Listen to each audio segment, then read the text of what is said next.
Did you guys meet? Well, on the streets. On the streets, man. By Selfridges. This is going to be the last one, isn't it? Mm-hmm. 32, 33. So this will be 35. Ooh. I've made it a milestone. It's not really, Why not? Is it 35? 20, I'll 30, be 35. 35 in January. It's all connected. Isn't it? Spiritual. Here we go.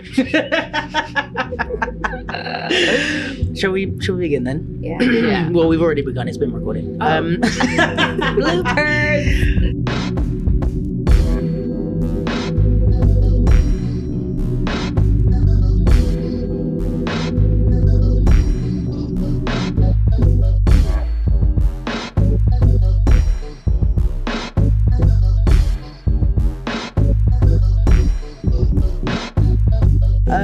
Hello, everybody. This is episode 35 of the Duke LDN Podcast and episode 4 of the collaboration between myself and Tali's Identity Ideas Industry Intensive, which I have gotten wrong multiple times because I changed the order of them. If you haven't been listening so far, Tali has an intensive where she runs various strands which are based around the concepts of identity, ideas, and industry. We've been doing a podcast series based around those strands as well. In the intro episode, Tali kind of details what the intensive is about. So if you're interested, prior or after this conversation, please go and check that out, and check out the Instagram identity.ideas.industry. No dot. Is that right? I don't think there's a dot. I think if you type the rest, it will hopefully There's come not up in that your many search accounts. engine. So yeah, go and check that out if you don't know about the intensive. And yeah, today's the industry episode. And yeah, we've got a couple of special guests in the house. And we're going to be discussing industry and wherever that takes us, it takes us. We don't have too much of a plan, so don't expect any... Expect greatness, man. Don't expect any continuity, is what I was going to... Don't expect any thread to remain the same. True. We might go on tangents, is more the point.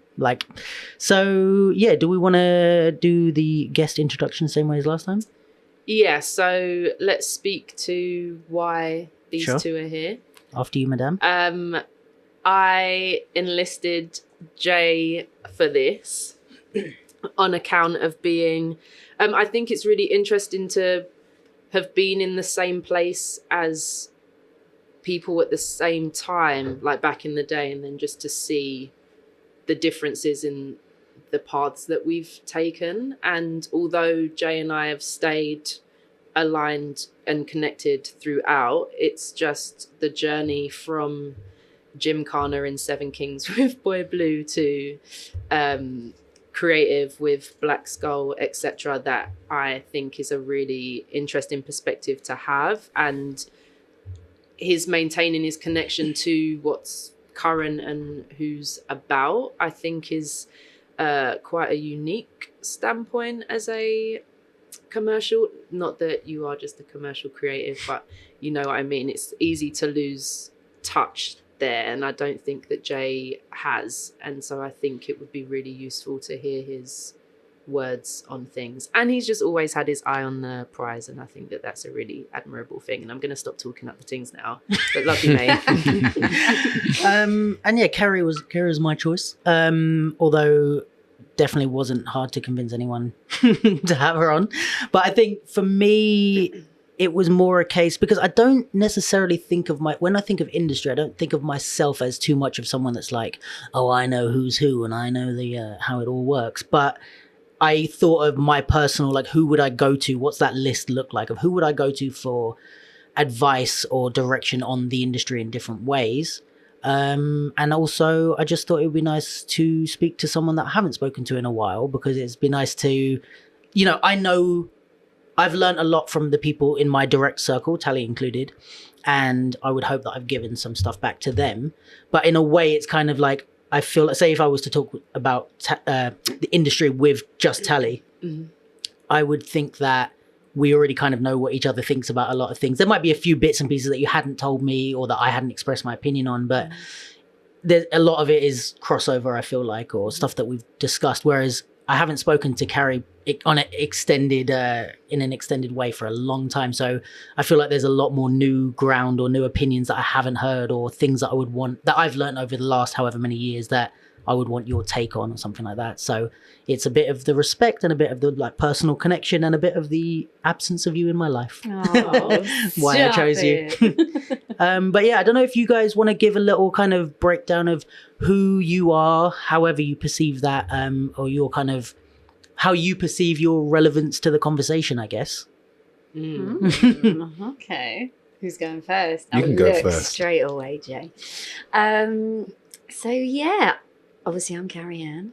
And yeah, much like Tali, started my career in terms of, you know, leaving a professional training establishment, but then stumbling across this wonderful sort of hip hop culture, and that started to bleed into the territory of hip hop theatre, and therefore collaborations with Zoo Nation for quite a number of years, and still to this day. And most recently, you will find me being the choreographer for Six the Musical, and resident choreographer on Hamilton in the West End, amongst some other hip-hop theatre / musical theatre / commercial projects. Lovely. Bottom chick. Not your first time introducing yourself. You'd think I'd be better. And I'm Jay Revell, and everyone always seems to call me by my full name, so I'll use it today as well. And I am a partner and co-founder of a company called Black Skull Creative. That is a creative solutions company used to be for anything live, but live doesn't exist right now, and now just seems to be for anything.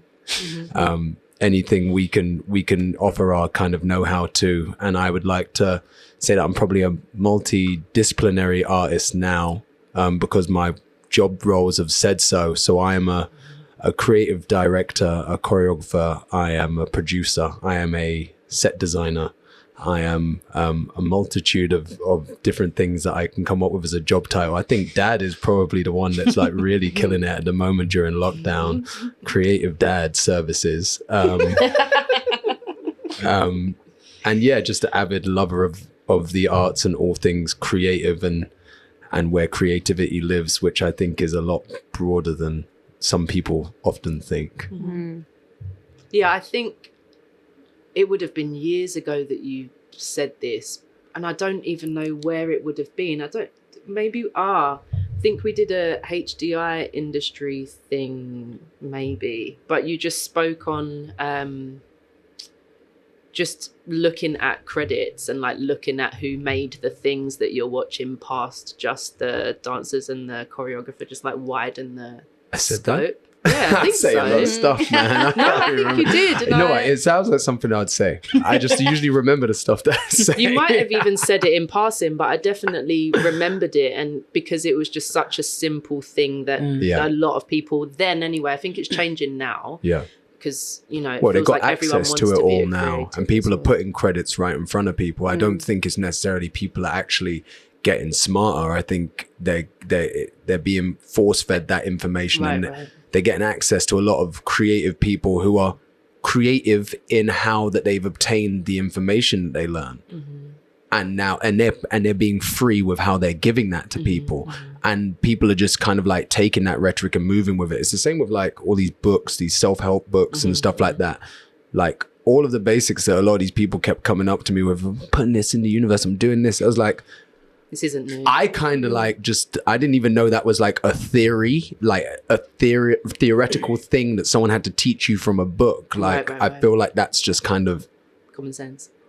Well, yeah, I guess it made me realize that it's not common sense because you only know what you know and you only move how you move. And I just think since I was a kid, that was kind of maybe the way my head was always kind of thinking, was like big imagination, big ideas. You were always going to be in this position as far as I'm concerned.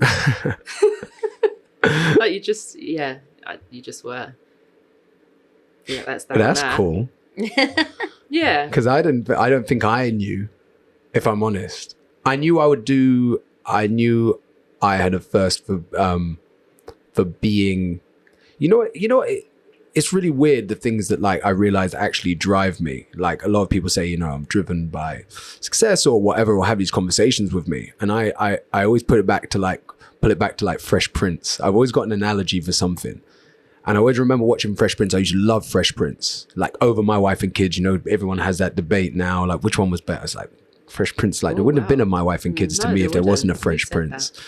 And a friend of mine, she we can shout her out later and, you know, call her out on that. But I always remember being really, really admiring Uncle Phil. Like that was like my icon, like not Will. And I just always knew that I wanted to be in a position to look after my people. I didn't know what that looked like, whether that was family, whether that was friends, whether that was whatever. I just knew I wanted to be in a position where I could be like, yo, like everyone's good and I'm good because they're all good. And that's been my driving force to try and get to where I want to be. But I didn't know what avenue that might take, because a lot of things have just like happened to kind of like culminate on like this journey. But that was something that that was some way that I thought before I even found dance.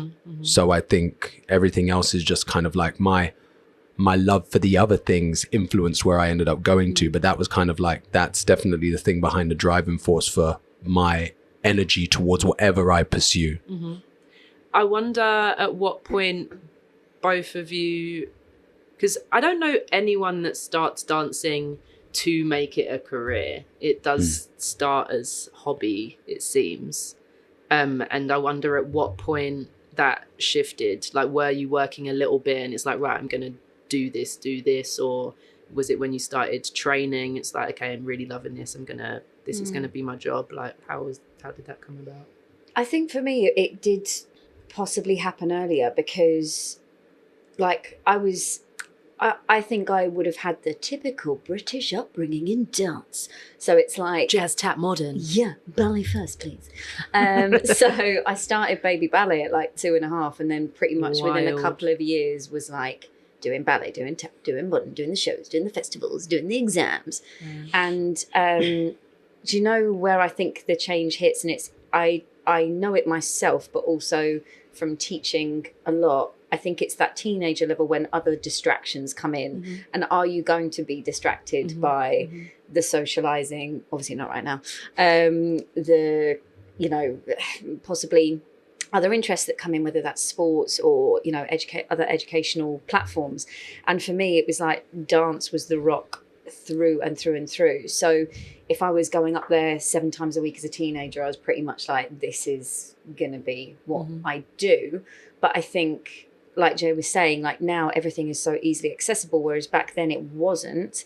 So it was like I felt like I had to just fight for information because it was never deemed then as really a inverted commas proper career.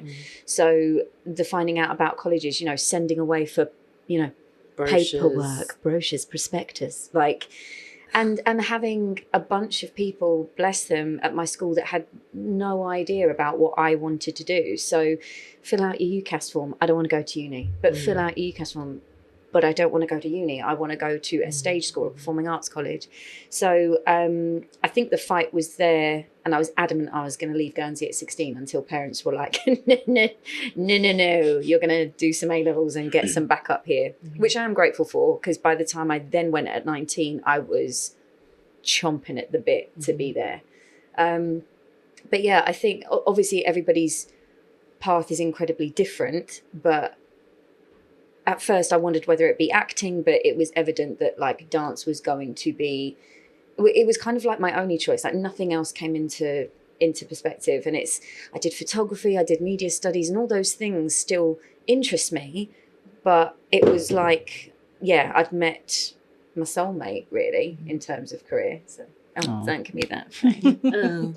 Man down, man down. But do you ever think that, like, do you think, you know, you said there wasn't any other options kind of thing, but did you ever get to a point where you're kind of like, oh, what if there is something I love more than this, but I haven't tried it? Do you know what I mean?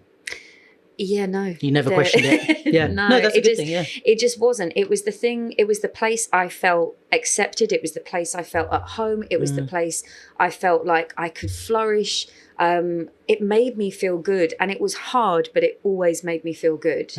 And I wanted more for myself. And I think because my parents were just like, oh, you know, she's found something she likes, great. Yeah.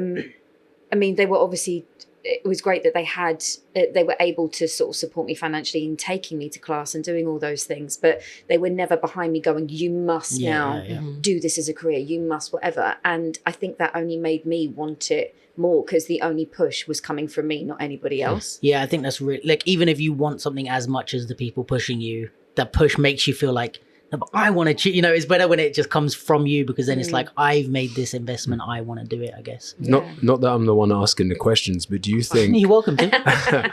do you think that because you had that upbringing in dance from when you were really, really young, all of the insecurities you might have faced when you wanted to really, really pursue it, you know, when you're a teenager, you worry about these things, having that backup there, knowing you've got like a level in it, helped you push forward?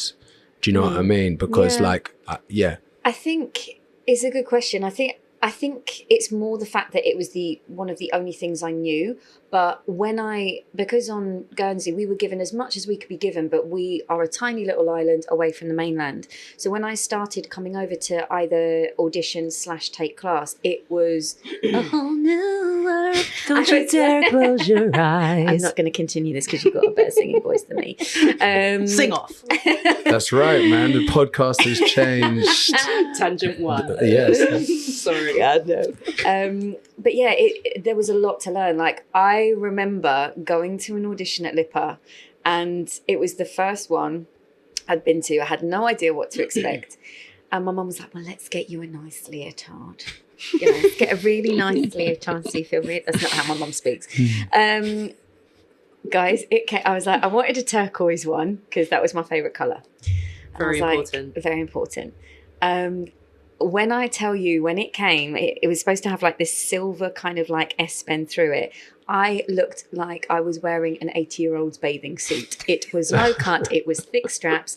The silver bit looked like some snake, like on my chest. I was like, well, this is going to go well. And everyone else just looked so much more professional and ready. So I think the only doubt and insecurities that came were from not knowing how London / the UK operated in this scene. So I sort of felt a step behind there, but certainly when you then get into college, you have no choice but to then just dive straight in, right? But definitely in auditions, it was like, who's that country girl, that island girl in the back with the bathing suit? Me trying to get into your college, please, thanks. So yeah, I think it was more that would be, if there was an insecurity, it would be more of that unknown as opposed to an unknown of my ability, because you deal with the ability you've got, right? And it was that typical, I was a bigger, many bigger fish in a smaller pond. Yeah. Like Guernsey has a wonderful performing arts sector, and, there's a lot of wonderful performers that have come out of there. So I think I felt strong and trusting of my ability and my history, but just a bit scared of like how you do it in the real world. Yeah, and I guess everybody's got like a different insecurity that like stands out, because it's like I can imagine you in that audition that's like, oh, I don't like the way I look, or I don't know how this goes, or blah blah blah, but you're like, but I can dance, I can do these things. But then there's someone else in that audition that's like, yeah, I look great, but what does it matter, I'm rubbish, like, you know what I mean? Like there's always something else that combats. So everyone kind of has those things, that one thing that stands out to them as good or bad or whatever. What was your crossover from hobby to profession? From hobby to profession, if that was or at least when you decided it was going to be a profession. I mean, all of it kind of happened pretty fast for me, because I mean, I'm really open about it. I was 15 years old, or 14 or 15 years old. And when I went to visit the Brit school, which is where I ended up going, like, I'd never seen like this many girls in one place. Like, You and Luke have the similar like, impetus. I'm not gonna lie. starting. Like, I went to a mixed secondary school, but there were so many dudes in my year. It was very, very testosterone heavy. Sausage which I mean, I was down. I played sport. Like, I kind of loved it. It was good. It was like, it was fun. But when I went there in South London on this little trip, following a guy who was in the year above me, because he wanted to go there to do production, I'd never seen anything like it. And I was like, I've never danced before. I'm going to dance. So you started Brit at not having danced at all? Well, I then ended up going to take class in between the time of when I started to apply, because my mum was Mad. like, Do you want to... you serious? Like, Do you wanna there's put some something, work yeah, in? it is something you want to try to do. You need to like maybe see if this is something you really enjoy. What did you take? What classes did I Yeah. take? None that we know about before I'd gone to like Brit. It's like, as soon as I went to Brit, like within the first week, I was in like Huskies and everywhere else, and like my dance education, and I was down in East Ham and whatnot with Whenabouts Ken and was this? What year was Yeah, this? like how old are you, if you don't mind me asking? I'm going to be 35 in Okay, so 2 you're older months. than me, Yeah. right. Just Yeah. thinking about the time, like No, where, so where I would have this would have been in 2001. been. Okay, Fuck, 2001, guys. sorry. Didn't mean to- Yeah, wasn't because bringing that up to make I you always guys- thought I started dancing. I always say like 16, and then Debo just did a whole archive Yeah. thing, and he sent me my 16th birthday. I'd borrowed his camera, and so I was like, my okay, God. so I clearly knew him for him to let me do that. Yeah. And then when I got some of the stuff back, it's 03, like some of the performances, and I was like 16 then. So it's definitely further back than I'd Yeah. realized. Exactly. So I mean, I was going to like loads of like basic things that I kind of like. There was Westminster. I lived in Westminster, so they had like a summer university that could like, you could do anything, archery, whatever, like loads of different things you could sign up to. So I signed up to some of the dance things on that. One of my boys, everyone knew him in our area for being like a sick like roadman body popper. Yeah, you know, like not like really like popping like we really know, but like roadman body popper. Like that should be It's a a thing. subgenre. That's another type of genre right there. Like you got like especially back then, those roadman poppers. And so like I'd be like, Eric, like, you know, you gotta show me some stuff, whatever, because I'm trying to do this. And I just kind of like went forward with it. And anyway, I ended up getting it. And that was the impetus to go to the Brit school was girls. And then the whole application process was jokes as well. But they felt like I had a lot of potential, and I got in. And after a year, I'd met some people who lived close to me. One was a model, one was an actor. And they helped me start going to castings. And I think the first casting, I got a job in like a music video. And the first time I got, and the joke of it was, they used to pay you if you were like a freestyle dancer in a video. And because there were extras, there were freestyle dancers, and then there was like maybe dancers who did like routines. This one didn't have any dancers who did choreo, but everyone was getting paid in cash for your role. Listen, sometimes I'll go around twice, like just take off the bandana or something, get the money again. Yeah, because you could literally fucking do that. Jay Revell. Listen, How to succeed in business. bingo, guys. Anyways, I'm like, if you're gonna Take be, the bandana off and go again. I'm like, if all of us mixed race people look the same, yeah, and you're gonna It's forget, my twin, that's James. right. You're not gonna ask no questions. I'll have it. Thank you. Did you do a different style? I did not. I just walked. They used to. Painful, I remember did the this. first I remember time. this video. Like the unit base was on a portable, like a direct double decker bus that they kind of like kitted out. That's where you ate catering, whatever. That's where they parked it up. Yeah. So you go up to the top, and the person was sitting at the back of the double decker bus. So you go up the stairs at the front, you go back, you go and get it, and then you come back round to go down.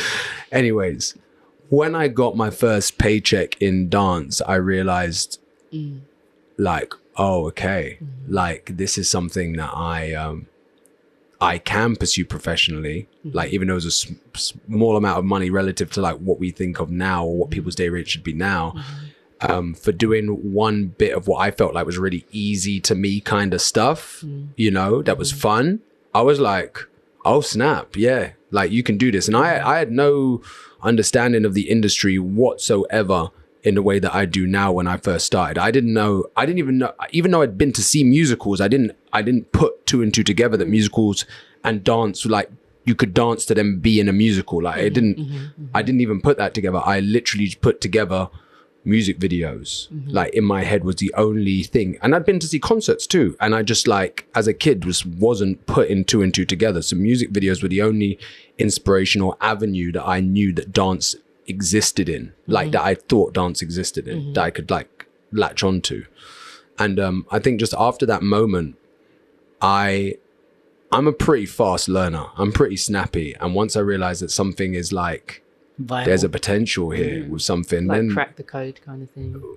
listen, I've been code breaking ever since. I think that's what I'm referring to with what I said before about, like, you were always going to do this, because I think you've just always seen, or, like, once you've worked something out, like, bye. Yeah.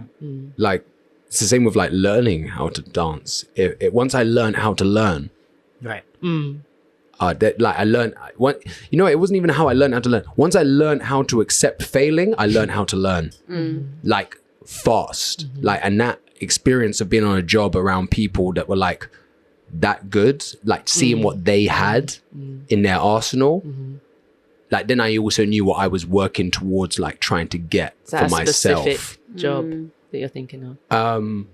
Yeah, like, when I started working with Mystique and I started being around, like, I was around some of these guys anyway, but not really, like, when they're in their working territory, like, doing, like, rehearsals. Like Dwayne, etc. Dwayne, Christian Gokar, Ricky Frost, seeing that. I mean, Ken was even about it, like, some points like that, you know, some of these things, like, or, to be honest, all these things blur into one, all these different rehearsal spaces with these same faces. But I just remember seeing what they really brought to those rooms, personality wise, dance wise, skill wise, everything. And we just realized, like, these are, like, seeing all the things that I wanted to really, like, level up on. And that your inspiration came from what was in front of you back then, because all the rest of what everyone has now that's so accessible didn't really exist. So yeah, I think those were all my really big driving forces. And then I really my kind of, like, learning curve, like, really leveled up really fast from there, because I felt like I knew how to learn now. So I knew how to keep, like the Matrix, like, how to put them things. I know Kung Fu, like, you know, like, start pulling them things in, like, real fast, you know. So, and I was hungry. That makes me want to tangent slightly, if that's okay with everybody. Just you being in the room with those guys and seeing them, the way they navigated and were in the space, that makes me think of just this very specific skill set that commercial dancers have, that I think aspiring commercial dancers, especially those that come through classes or freestyle or anything that isn't, I want to be a commercial dancer straight off the bat, miss. Like, you might be able to do really intricate choreo cleanly and bang it out, but can you walk stage left to stage right with presence? Or can you do that choreography that you think's lame as from that commercial choreographer and give it something that makes it stage worthy? And I don't think that and I would say that I've been in auditions and thought that I was better than the people that got the job, like, many times, but I was better at delivering the choreography. But that's just, like, that's not, yeah, I'm not even sure if I'd say it's half at the most, really. Like, spatial awareness, like, I've assisted with choreography on a job where it is a lot of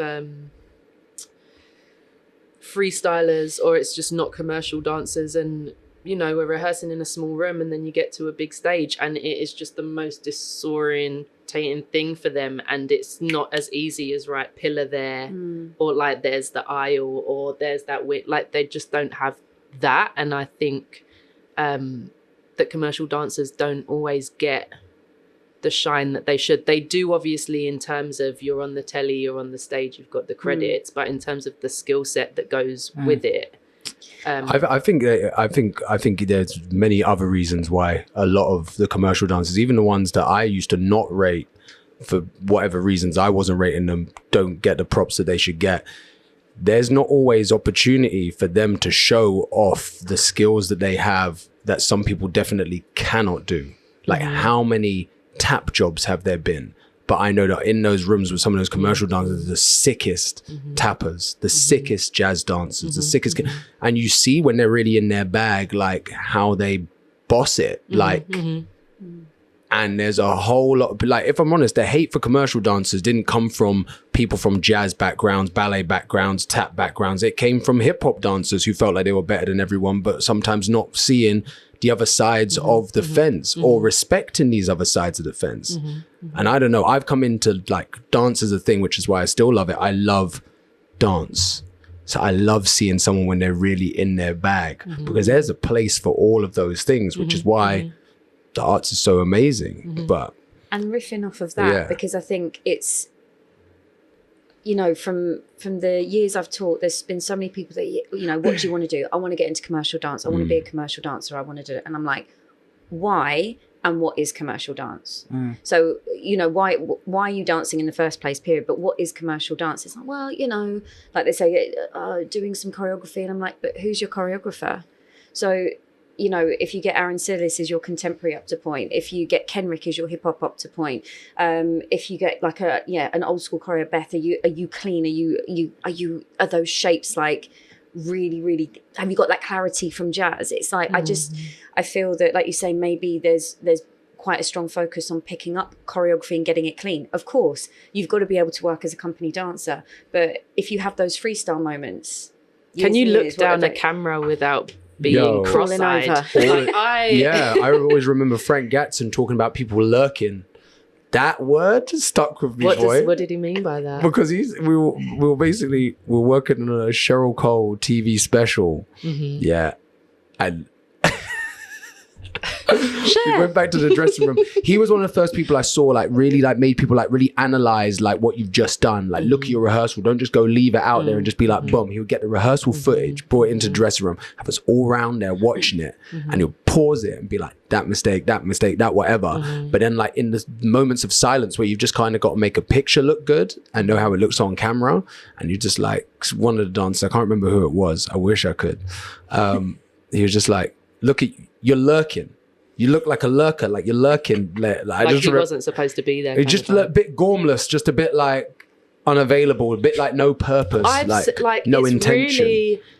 You know, he didn't know what he was doing in that moment where he didn't have to do a move that he was told to do. Rather than just having a presence for the whole. Well, there was purpose that he was given in where he had to be like staged, but it's like he was just like there and not adding. You know, like add to the picture, like any picture you see that's painted, photograph that's being taken that like actually gets any merit is because everything within that photo feels like it has purpose, and every single camera shot, similarly in moving picture, should kind of like have like things within that should have purpose. And I think like when we're creating shows, that's exactly what we're creating, and that's where that person in that moment was lacking in that word. Like that makes me think of transitions, and especially in our choreo, like coming up, they were transitions. Like back in the day, we were walking or skipping or dropping down and running, and that wasn't a place where anything happened. It was a very clear, like, done this, going there, doing that. And I think that's in the moments that people that aren't strictly commercial dancers, they drop it because no one's looking at this bit.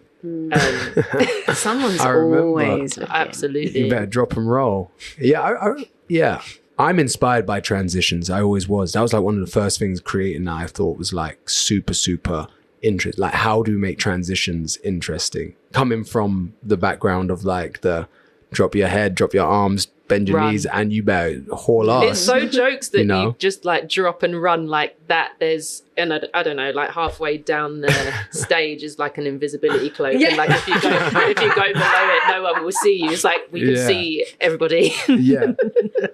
Hustle out the moves. You know, if we're talking about them old school days, them GWI days, I do remember like companies that were more commercial friendly. I'm using inverted commas for those who can hear the inverted commas in my voice.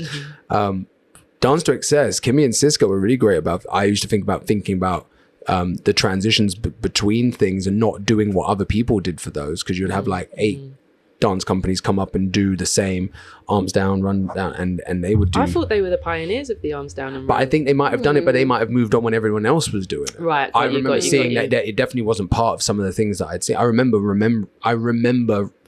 thinking about that one day, like, oh wow, like that was actually different to how everyone else was doing it.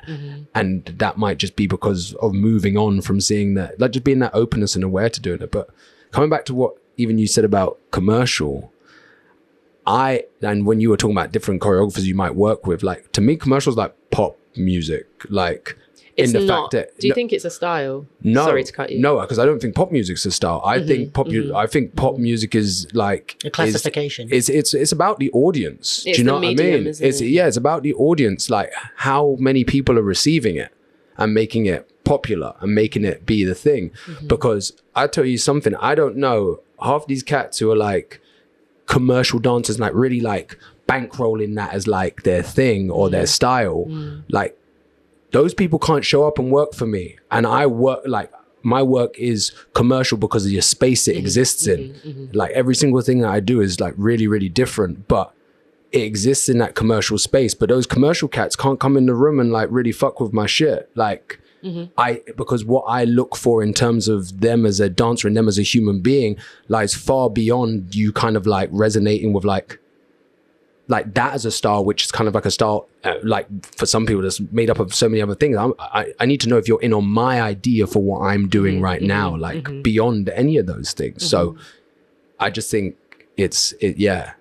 You know, I'm wondering if, kind of relating to your point and what Tali was saying about the things that are missed by commercial dancers, beyond just the choreo, I wonder if it's a sort of thing where, or if there's something in, the best analogy I can think of is like the Secret Service or something, where you're not supposed to know that they're there. If they're doing their job right, you don't know that they're there. So I wonder if there's something in this where the reason that let's say even people that don't know commercial dance or people that do that haven't quite got it, like what you were saying, that they miss the things because all the things that they need to know, if you do them right, you don't notice them as an audience member. Does that make sense? Like if you see someone who's lurking, that means they've done something wrong. If they're doing it right, they blend in and they make the picture look good. But I think that's like the level of analysis that's missing, and in a very different way, what I encourage with my students is to have that in the identity sense, in the discovery way. But if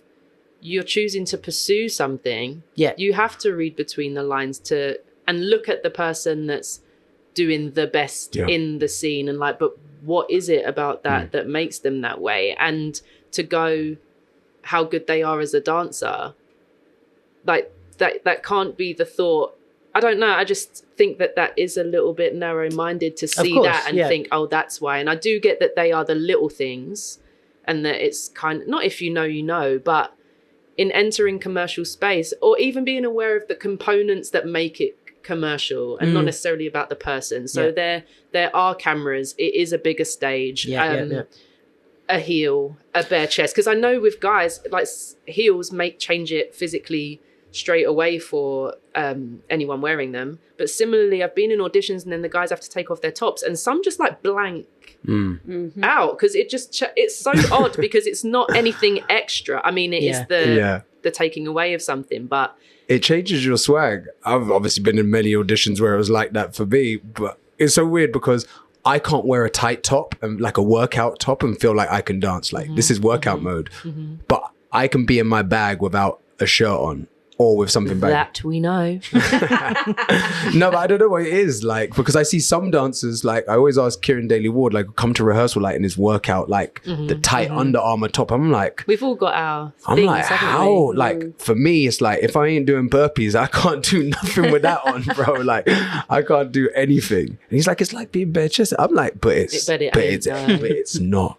Maybe there's the show up, show out when there's nothing on that doesn't quite exist when it's... There's nothing you can really do. And I don't know if you're... I don't know. I guess dance background-wise as well, like coming from... You know, when I really think about the fact that I never had formal training, I grew up dancing. It was in my life. I grew up like, you know, in a Caribbean community and it was a part of everything we did. But that's only... on analysis through older people in my family being like, oh, it made sense that you dance. You were always dancing. And me being like, But from that, it was very much about how you moved your body, how you moved your spine, how you moved these things. And I don't know, I felt comfortable in that way when there was less sometimes because I could just feel it, I guess. Interesting. I have another question now. Similarly to the crossover between hobby, passion, which it remains, obviously. I don't think anyone would continue doing it if they hated it all of a sudden. I think some people do. Yeah, you're absolutely right. Actually, I take that back. Yeah, it's like, why are you still doing this? You don't seem very happy. I digress. The transition from on stage in front of camera to the creative team side, the moment, if it was a thought process that happened over time, or if there was one last gig and you knew that would be the last, or that realm of things.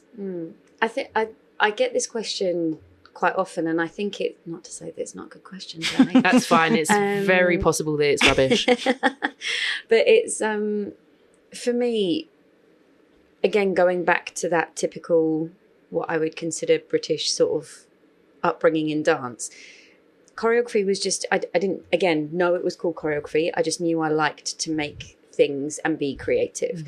So, end of term comes and you get to make up a dance. I'm like, yes!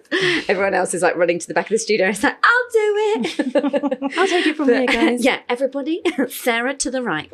But it's, it was always something that I loved doing. Teaching was something I always loved doing. And I didn't realise I was doing any of those things until, later on, teacher goes, do you want to come and teacher assist? And then do you want your own classes? And then actually, do you want to choreograph for that competition? Or, my local dance school gave me my sort of first bigger opportunity of, they decided to put a musical on for the first time. And it was good old Boxy Malone in 2000, I think. When did I do? Yeah, 2000. Wow. And 21 years ago. Blup, blup, blup, blup, blup. Still out here. Still out here trying, guys. Doing. So Thriving. I was going to do that for the rest of the pod. People talking, just like Living. Just ad-libs. finger snaps. It was definitely that I suddenly, I think I was just at home one Sunday and realised that we had rehearsals sort of the next week, and I was like, I've actually got to make something up. And like the kind of realisation of having to think about patterns and who's going to be on and who's doing a costume change and, all those kind of things. And then I think that just kind of grew, and I was really lucky through Zoo because I kind of had the ladder through there of going from performer, dance captain, teacher, then assisting Kate, and then just, going up from there. And always felt really lucky that with most of those shows there was an R&D process and getting to flex that muscle, so to speak. But I think, I just think it was always there. I just didn't necessarily know what to call it, and I didn't necessarily label it as anything. It's like when I, even just thinking about music, I didn't know that what I loved when I was younger was rap. Didn't realise that's the bracket it fell under, or, and I mean, I love all sorts of music, but it's never been something that I have titled or labelled. It was just always innately in me to, boss people around, really. do it very well. Thanks. Revell. For me, I don't think I respected the amount of choreography that I ended up doing when I was quite young, and how much that kind of has clearly led into my life. I was choreographing before I wanted to be a choreographer. And I know that because of now, like on reflection, the things that I actually turned down because I wanted to dance. I realized I didn't become this person that I think people would have assumed that I would have been, or even I would have assumed that I would have been, which would have been maybe a little bit more opportunistic in certain moments. I remember being on a video set for a Beverly Knight music video with Does it keep the fire burning? it is with Kenrick, Jack McKenzie, a few other known peeps out there. I think Tanisha might have been in it. I think so. I think she was. Yeah. My girl. And I remember being in rehearsals and I was still, maybe I was like 17, and I loved dancing so much that you could literally just not get me to stop. And I remember Kenrick coming up to me and being like, stop dancing.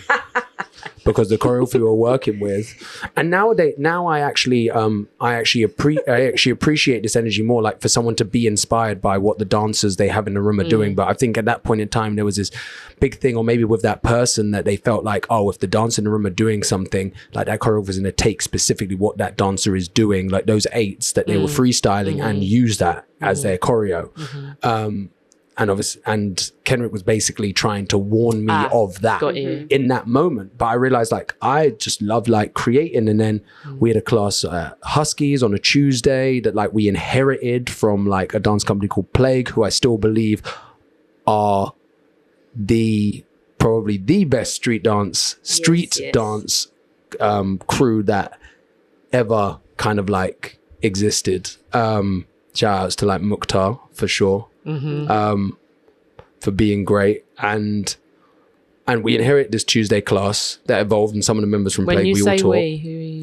Myself, Turbo Ashley, Kim. Slum Funk. But it wasn't Slum Funk for a long time. It was just the Plague class that people still thought they were going to on a Tuesday night, and then one day, but obviously Turbo and Ashley were in Plague, so they were still teaching this class, and then one day they asked me to teach a combo, and I then made up a combo and like taught it, and then that became like a regular rotation between us four, but with me like doing it a lot. And then obviously being in a Brit school with people like Brooke, who is inherently creative, always wants everyone else around him to like create, even though he's not a forthright asking kind of person. You kind of like, when you're around that kind of energy of someone who's always doing, you just do. You know what I'm saying? And so we were always doing stuff. And as a dancer, I got my first assisting job with a guy called Richard Jackson when I was like, I was maybe 19, on a music video for Alicia Dixon. And anyone knows, Richard Jackson is now the choreographer for Lady Gaga.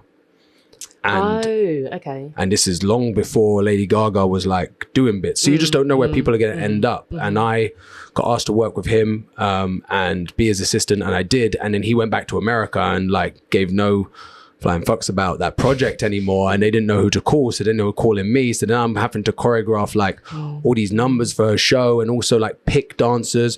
And I picked all the people that inspired me. I wasn't that person who had like that ego, I need to hide these people that I can control. I called all the people who taught me how to be how I was. I called Dwayne, I called Christian, I called these energies that inspired me to, because I felt like they were the best. And that's just how I felt. And I was choreographing. I remember whilst being on that project with those great dancers, at Rowan obviously as well. I remember being on that project, and I just wanted to dance. Like, me having to make up the steps was like a real byproduct. I also didn't ever want to teach the artist the steps. I'd always ask Dwayne to teach it. I would make up the steps, ask Dwayne to teach it. I didn't want to communicate it with them. I just wanted to be with the dancers and dance. And I got offered other gigs at the very beginning of them coming up, like Pixie Lot at the very beginning. I remember being at a TV show and someone saying, I've got this new act and you should like work with them. And they gave me their number. I remember I wrote it down in felt tip on a piece of paper that I had sat by my printer, no word of a lie, for like 10 years. And it's funny how that person who asked me to do that comes full circle in my life, even though I never ever called them off of that number, because I knew I just wanted to dance. So every dance opportunity that came, like, then I was taking that, and then I was touring, and then I wasn't. So for me, I don't know where that, when I formally knew that I wanted to choreograph, like, and I didn't even respect or think about the stuff that I'd done previously. It's clearly been in me. And I remember I knew that I wanted to change my life and pursue something else when I was maybe like 26, 27. I remember I was in an arena somewhere in Northern Europe, and my phone connected to the Wi-Fi automatically. And I was like, as much as I love this, I've clearly been around too much now. Like I've been here before. I've been here before. Different show, but different day. If I don't change my job title, who's going to do it? And I pursued choreography to become an actor. I used to act, and I pursued choreography with my girlfriend at the time, who's called Dominique Tipper, and we became like a choreographic duo to both pursue the other things that we wanted to do.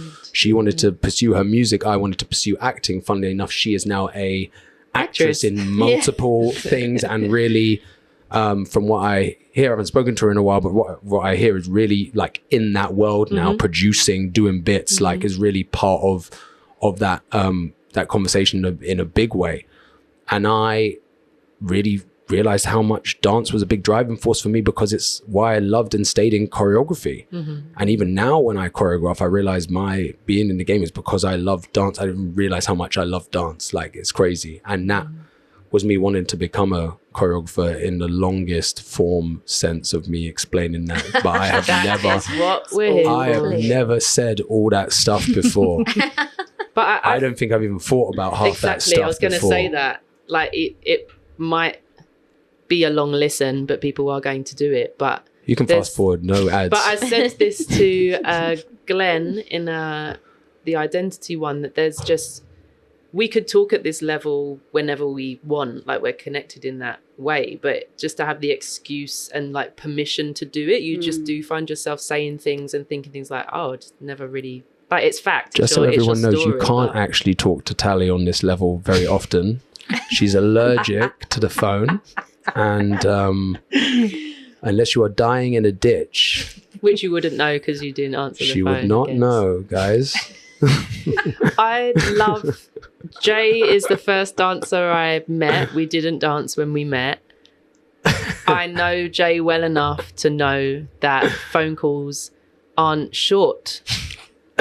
So it's not a case of like, let me just stop what I'm doing for a minute to talk to Jay. It's let me set aside an hour or two if you for pick this up chat. more frequently, then they get shorter because there's less to talk about. I have this conversation with so many of my friends.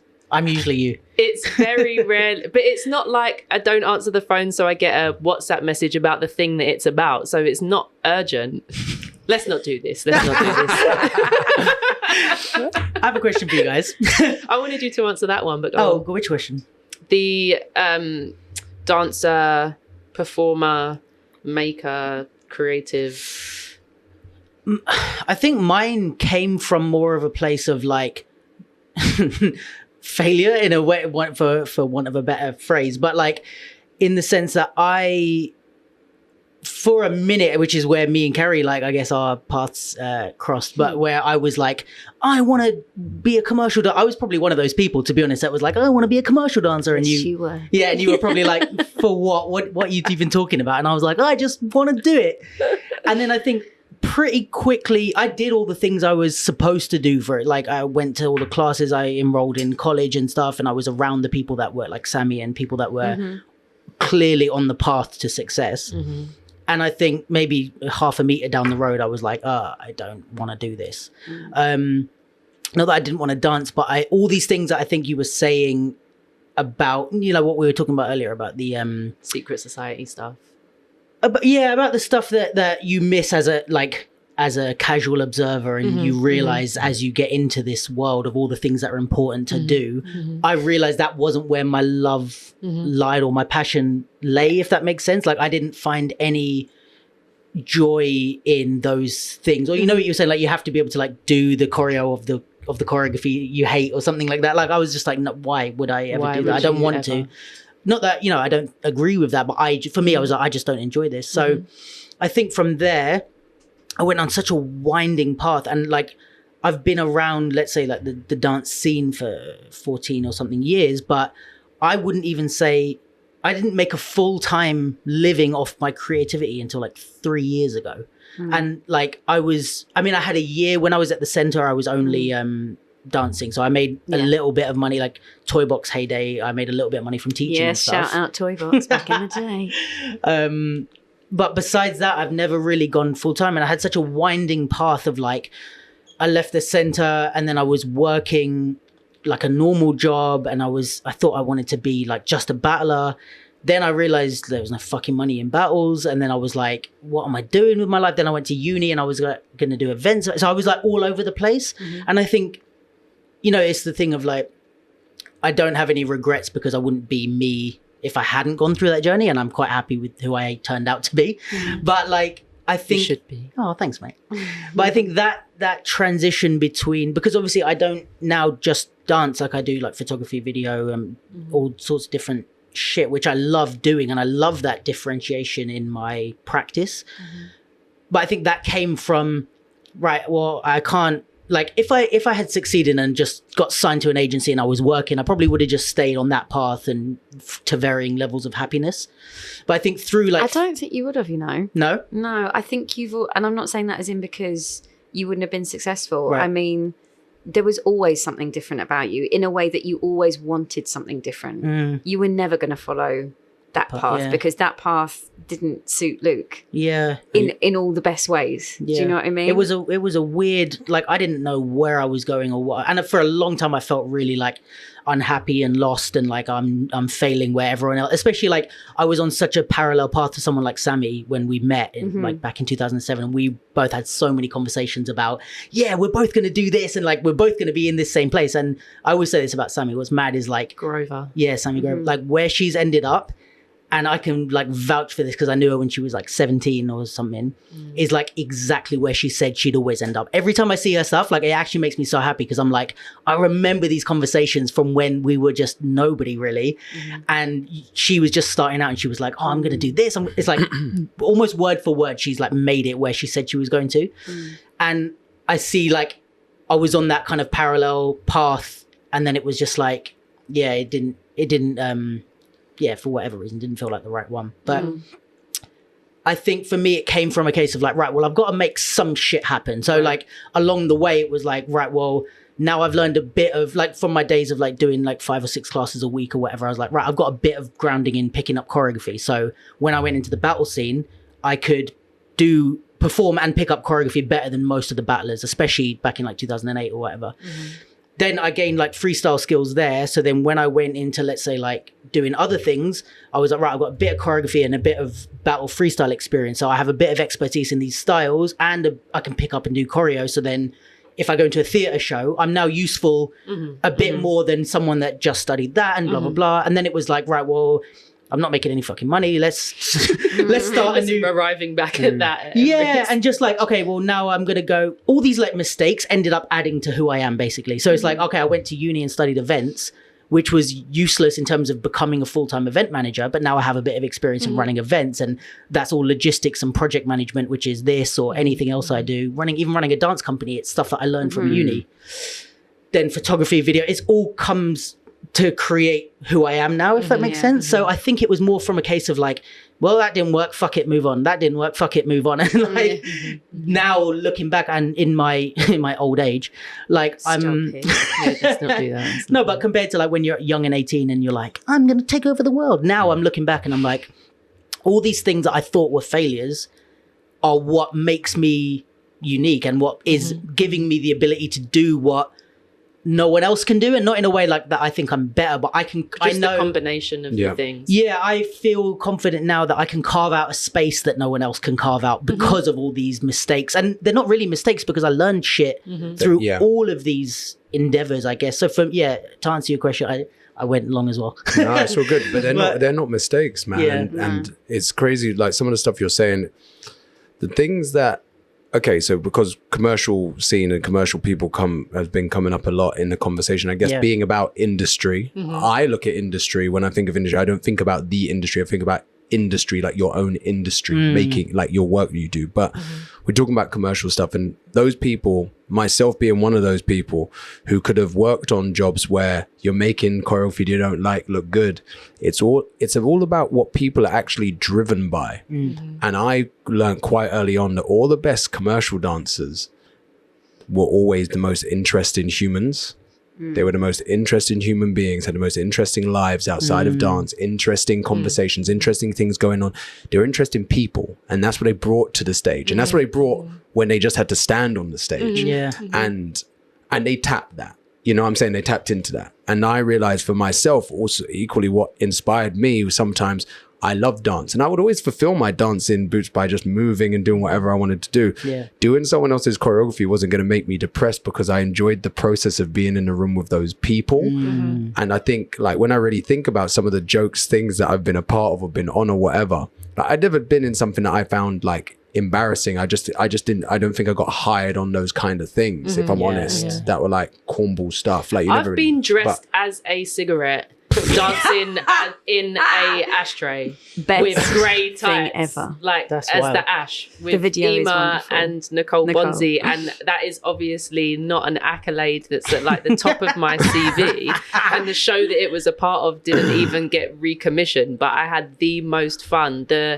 As a dancer, the best credit on my CV is Rihanna at the Brits, and it was the least enjoyable time. Yeah. So I wouldn't say that the credit, Bingo. credit, enjoyment, fulfillment, That's what I'm saying. they are not. And So I- if you can detach that and you Yeah. can just be about what you're about, then just be about what you're about, you know, and take every single thing for what it kind of like gives you, and don't be ashamed about what you enjoy and not what you own. And it just sounds like to me, being someone that doesn't know you as much, but like, you know, I pay attention, and it seems to me like you were always you just needed to really tap what drove you, Yeah.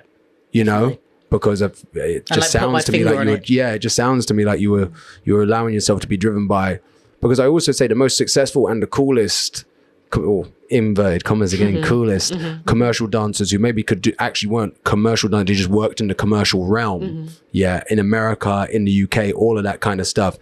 I don't think any of them really had aspirations to ever be, inverted commas, turn around and say to anyone, I want to be a commercial dancer. None of them did.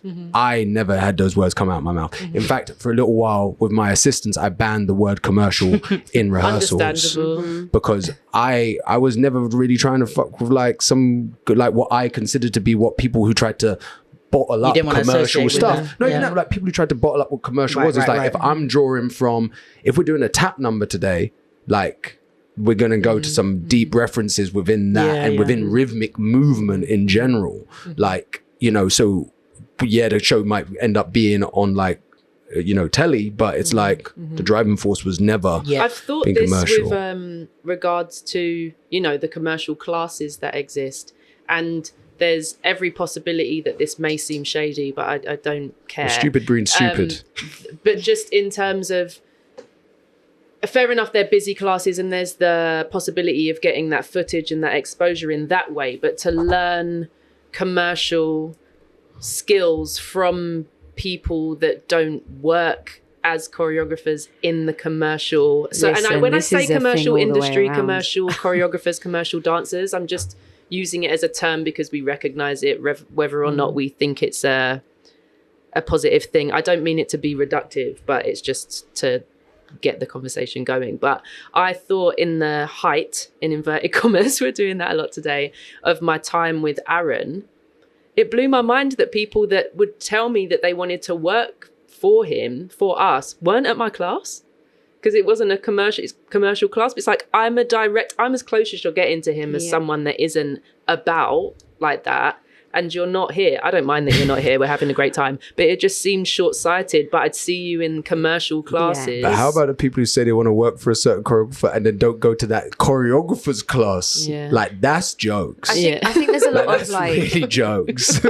there's definitely a lot of like blindsidedness, I think, just in training in general, and the fact that even if you go to college thinking that those 3 years are it, or if you think that, like you say, but if I go to this class and this class, because I've seen that person in it that is, you know, is working, is going to be the right path for you. Like we keep saying, we keep referring back to the same points. Everyone's path is different, but don't be stupid. Yeah. Like be respectful of everyone's art. Everyone's art is not necessarily going to be for you.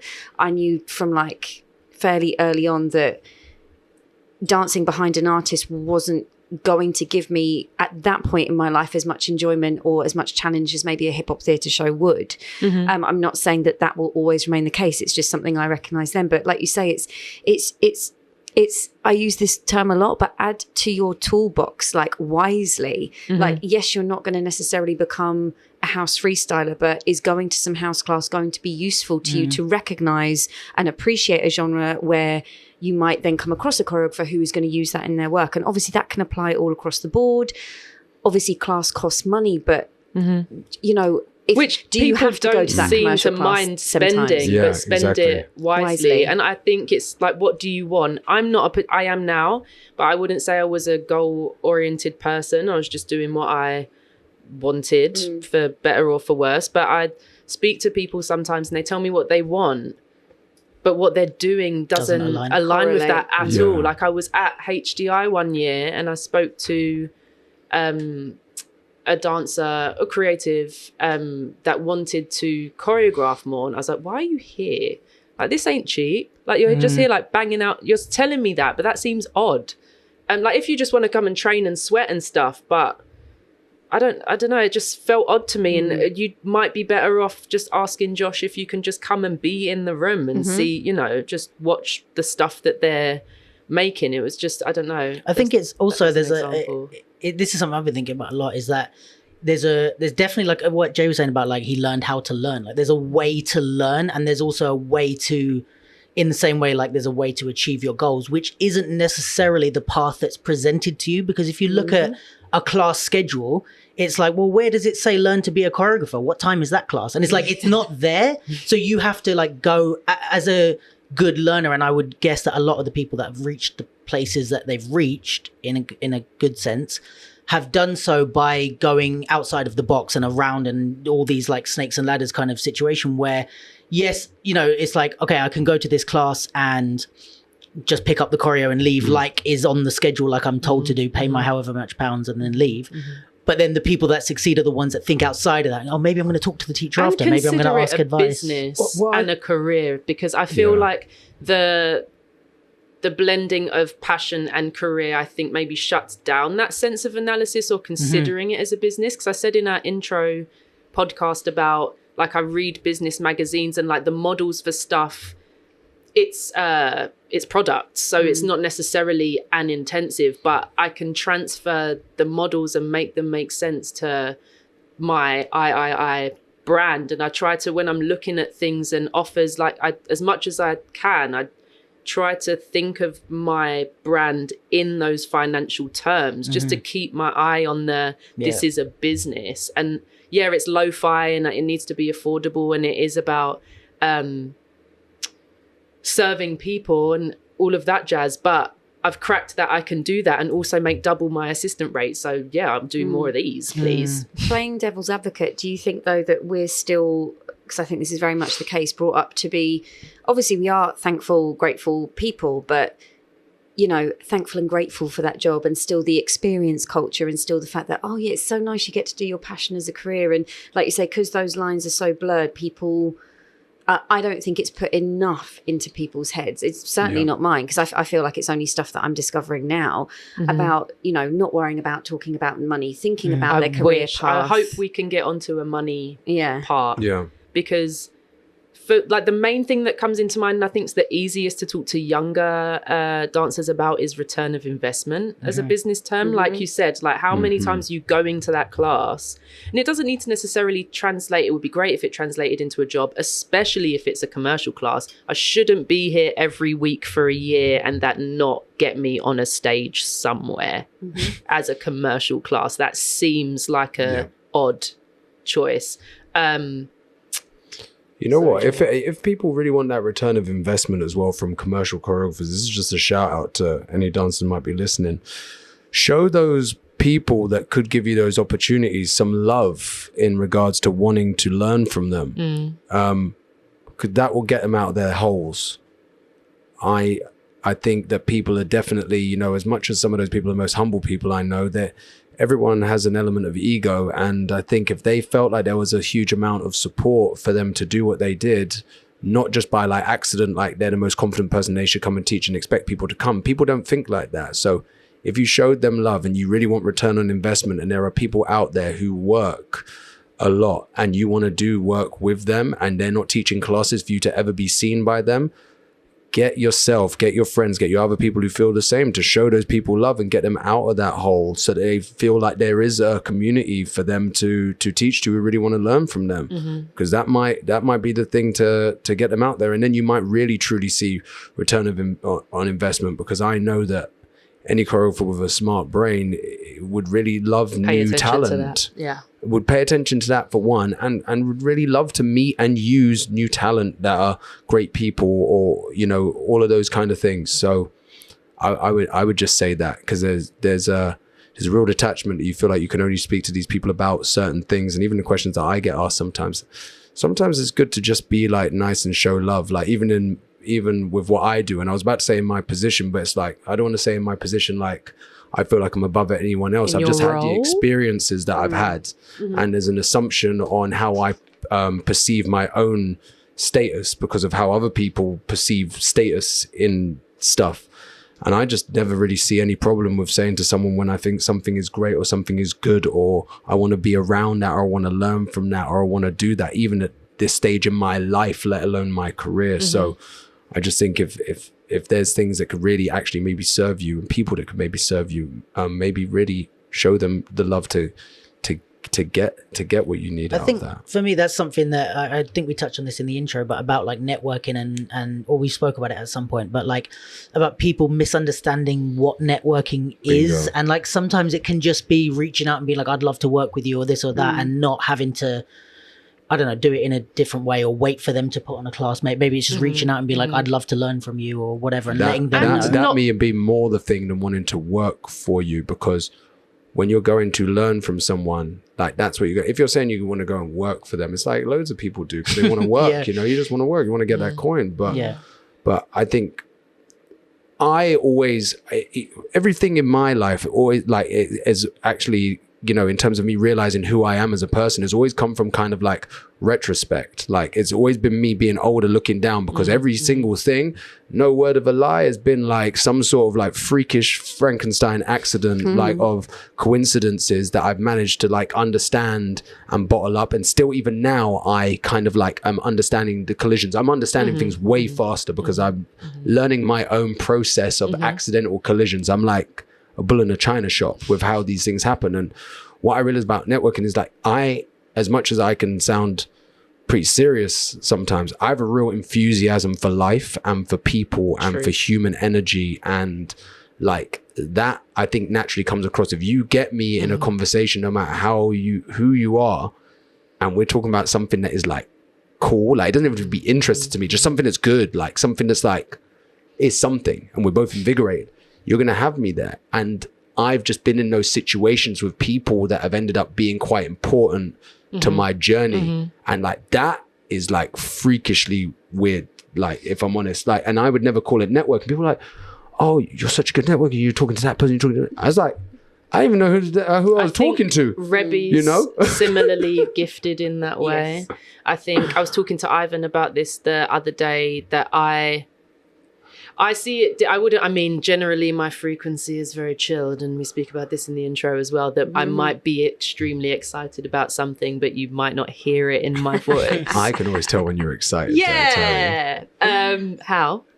I just can. Like, you do show your enthusiasm in like really interesting ways, especially when you're in person with you. Like, you're always like the biggest squeeze, longest hug type of, I can tell when you're really actually jubilated that like something is actually happening. Oh, I love that. I can always tell, but I've also known you for like a long time. For 20 years. I've known you for 20 years, you know, so yeah. It takes a long time to understand. You just undid. You're a slow burn. I appreciate that. Like, I, more so than an enthusiasm, I'm just leaning into like what I've done and what I'm up to in a way that we spoke about this, or I had this with a student where they were making a piece and they were talking about what they thought the audience would need from it. And then we kind of got round to the fact that that's what you expect when you watch something. And my reaction to people telling me what they were up to in detail when I was younger was just like, bragathon. And now, and it's a very British thing of like celebrating wins and successes. And I rated Ivan when I spoke to him the other day, like he's always done that. And it's not been in a bragging way. It's just like, this is what I'm doing. And I think in a networky way, that is useful. If someone says, what are you up to? It's just a very British, very reductive, and you know, it's my hobby, you know, the tortured artist kind of vibe of like, just like just on some stuff. It's like, talk about your stuff. I genuinely hate that conversation, because if you ask me, I then get so factual because it's a conversation that I hate. So I just say what I've been doing, and luckily I'm always trying to do something, but I hate that conversation. Like, some people are good at, like you said, like Ivan's good at it from like a descriptive point of view. I'd just rather talk about like X-Men or something though. Like, you know, like you'll get me more with that. I'm trying to get better at it.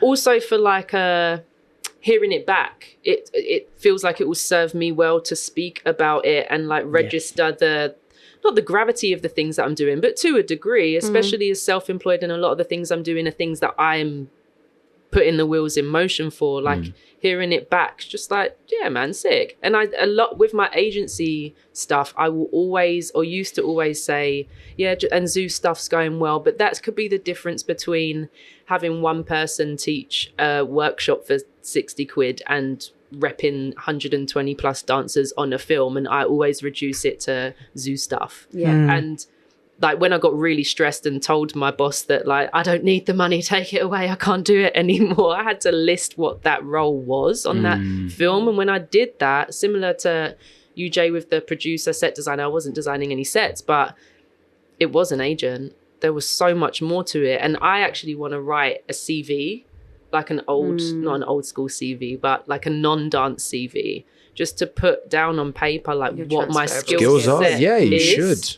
Because you just do it. And especially because the agency is just me, it's easy to forget what it is that I'm doing just through doing it. Can we put therapist on our skill sets, guys? Because I think all of us, I think the longer that we've all spent in the game, have you realized how much your ability to like help coach and advise and whatever has been so like you might not have even known that you had those skills. Like I would say working brain has been my biggest thing in regards to working with artists especially. But do you not think as well, I just think we're that industry, I was doing a talk the other day, and I think just like you were saying, the transferable skill of our industry is insane. And I think even though our industry is up the shitter at the moment, and not to a full degree, the hustle of everyone is real, whether that is Sainsbury's driving, whether that is working on a creative project, whether that is working on them as a person, because we have to hustle, period.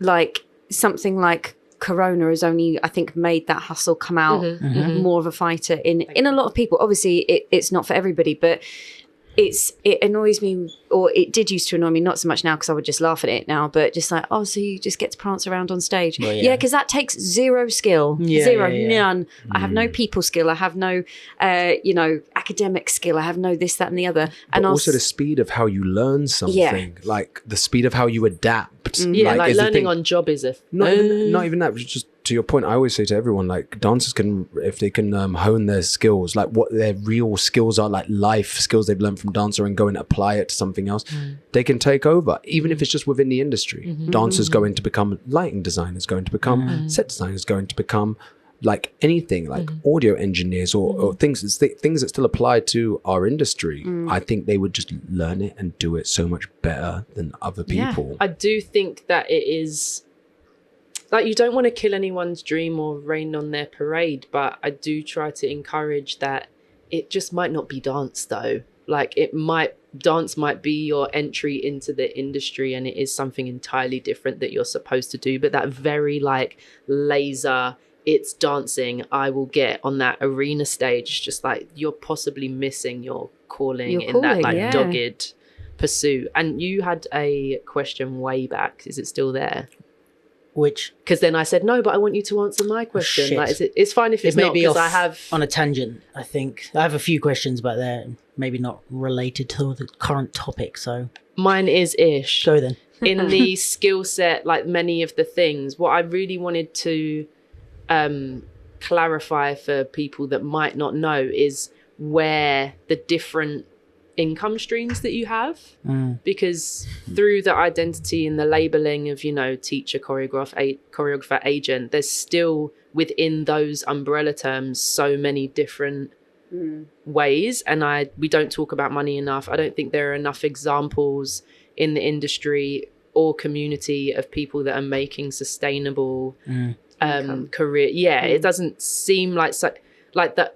the hustle is like honorable, and it's like, well, no, but it also equals cold hard cash. Like, don't trip, I'm not 34 just doing this for the funsies. Like the code's being cracked and it's how I make my money. You know, this is the thing as well, like especially what you were just saying before, I can't remember exactly how you phrased it, but about like dance being your entry point, and there's other things within that. Like, I think this is something we really, I don't know whether it's changed in the battle scene, but for a long time, a lot of the kind of kids or people coming into the battle scene were looking at these top level battlers, seeing them living off dance, and just say all they're posting on their Instagram is that they're dancers, they don't have a job, they're not doing anything else, they're just dancers. So it must be that winning battles equals a sustainable living, right? And then they chase that for a while and realize that's not the fucking case. It's getting there sponsorship slow. Like, I mean, even the BC1 All-Stars or the Red Bull All-Star team is like a very small minority of people that get they get a salary, as far as I know,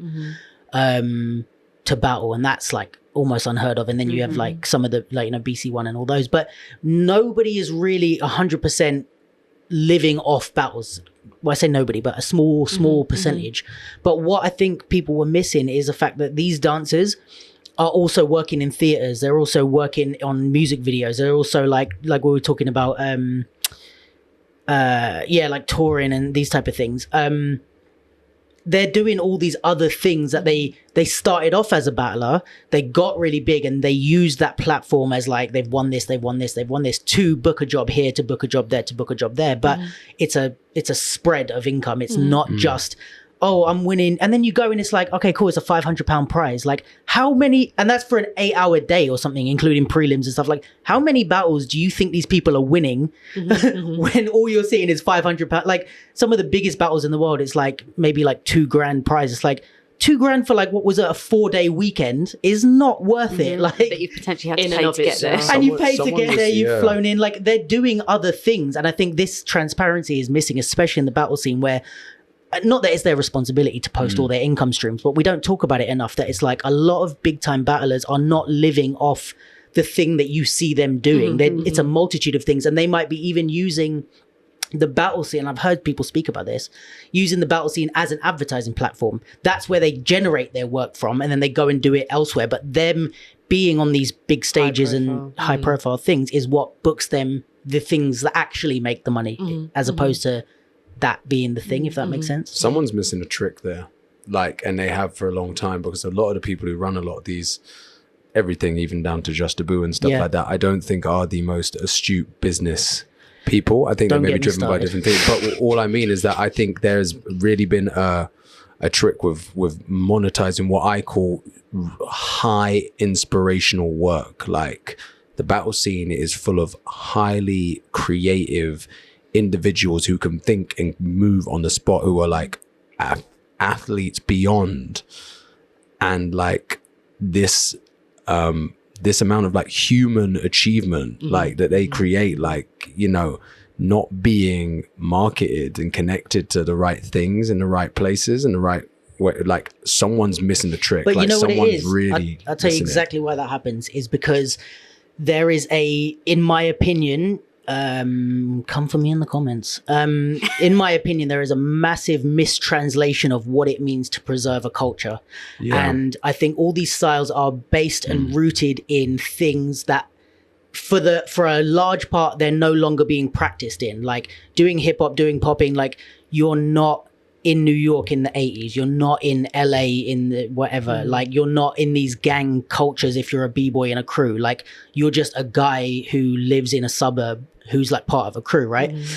And what happens is, for my opinion, this mistranslation is that we have to like keep it real in air quotes, or we have to do things the right way in air quotes. And it's like, that often gets turned into like not monetizing and taking full advantage of the commercial opportunities. And when these things happen, there's insane pushback from, again, in my opinion, uneducated people who don't quite realize what is happening here. Because like, even b-boy in the Olympics, which should be a massive celebration, has had so much pushback from the scene, because it's like, you know, even like b-boying in the Olympics or Red Bull being heavily involved in the culture in this way, like there's a lot of pushback of like, oh, this isn't how it's supposed to be and they're changing the scene. This is that. It's like, it's already not how it's supposed to be. You're from Sweden doing a fucking battle culture thing that came from New York gang culture, and you know what I mean? You're from Japan and you're like the best b-boy in the world or whatever it is. It's like, it's already gone past that. So can we now look at what is the industry of the battle culture, which I think a lot of people are trying to pretend that doesn't exist. And I think this is where someone like you, who comes from the world where, of course, things are monetized because we're professionals. You look at us at the battle scene and go, what the fuck is happening? Because it's like, it's exactly what you said. They're missing a trick by trying to pretend that this isn't what it is. And missing a trick in the fact that actually how much that could elevate that culture as well. And if it's done right. And this is where I think that a lot of mistakes are being made, because where you have all these like real, again in air quotes, people who are like, no, we don't want to make money, blah, blah. The people who now go and make money are not the right people to be making the money. So exactly what you're saying, like what should be happening is that these people who are connected to the culture and who are like doing things like let's say authentically in air quotes, but they're the ones that should be understanding like, yes, this is a culture and this is from marginalized people and all these things that usually hold back from pushing these things. But if they're involved in the push of the industry, you can grow this and we can all make money, including you, and it can be done respectfully and blah, blah, blah. But when they just go, no, we're not doing it, we're not selling out, other people Everyone go, loses. fuck it, I'll do it. Apart from the old white men. Yeah, exactly. It's crazy. There's always going to be some industry guy who comes in and goes like, oh, what's this shit? It's like it happened with rap at the very beginning, you know, like the first rap single that got signed, I think. I can't remember which one it was, but I remember hearing that it was like, that was heavily pushed back against because it was just some guys. They weren't like the actual MCs in the parties. They were just some guys who copied that. And then they got famous and everyone was going, well, this is our culture. And it's like, well, you missed the opportunity. Yeah, you missed it. And that's kind of what's happening now is like, if you look at BC1, you look at the Olympics, there is massive interest in these battle styles. And if you're not going, right, well then let's make our thing how we like it and how we want to keep it authentic without it being, you know, diluted like a fucking Fast and the Furious 8, like then which is a danger, do you know what I mean? But then someone else is going to do it, and it's like you can preempt that and, you know, build from the inside. But yeah, all that to agree. No, I completely agree. And even today I was thinking, like, I watch like some fun, corny American shows every now and again. And I always watch, you know, when you ever watch police shows and they're always talking about, and I watched this show called Billions as well. And they're always talking about, you know, like, oh, the policeman's fund or the fireman's fund and all this kind of stuff. What they're really talking about is a private funds created with percentages of salaries of the whole entire force, usually nationally within a certain country or regionally in some sort of way. And then how that is then taken and invested to become large funds, which can then be given to people at certain points in their career as bonuses, but also offer protection, give people power, and over years can obviously become a very powerful sum of money, especially invested, because it's taken and invested in places to become, you know, huge things. Obviously, police and fire brigades and stuff like that are like, you know, they're very, you know, they're things that have existed for a very long time. So that some of these funds have existed for long times. But to get smart within our industry and to maybe utilize, we've got flipping dancers who are day trading now. You know, like people are not, you know, kind of like completely disconnected from this world anymore. But I think if people really want to take some power back and some control back into their industry, whatever industry it might be, unfortunately we live in a capitalist world, so having some coin to you know, look after people and be there to kind of preserve what something is could be a really strong, you know, point of action, you know, creating the dancers, whether it be commercial, whether it be all dancers in general, creating a fund that is then managed by a respectable, you know, financial body in some sort of way and is grown through, you know, generation. You really want to set something in motion, like that's the type of shit that like I've been thinking about recently. And just by what you're saying, it's just like there's such a guilt over going back to what you're saying about, you know, is it a hobby, is it career? Like, when do you make that choice? Or just for asking for the funds that you think your time is worth. Yeah. And I just feel there is so much guilt put on that. And again, it's referencing in the battle scene as well.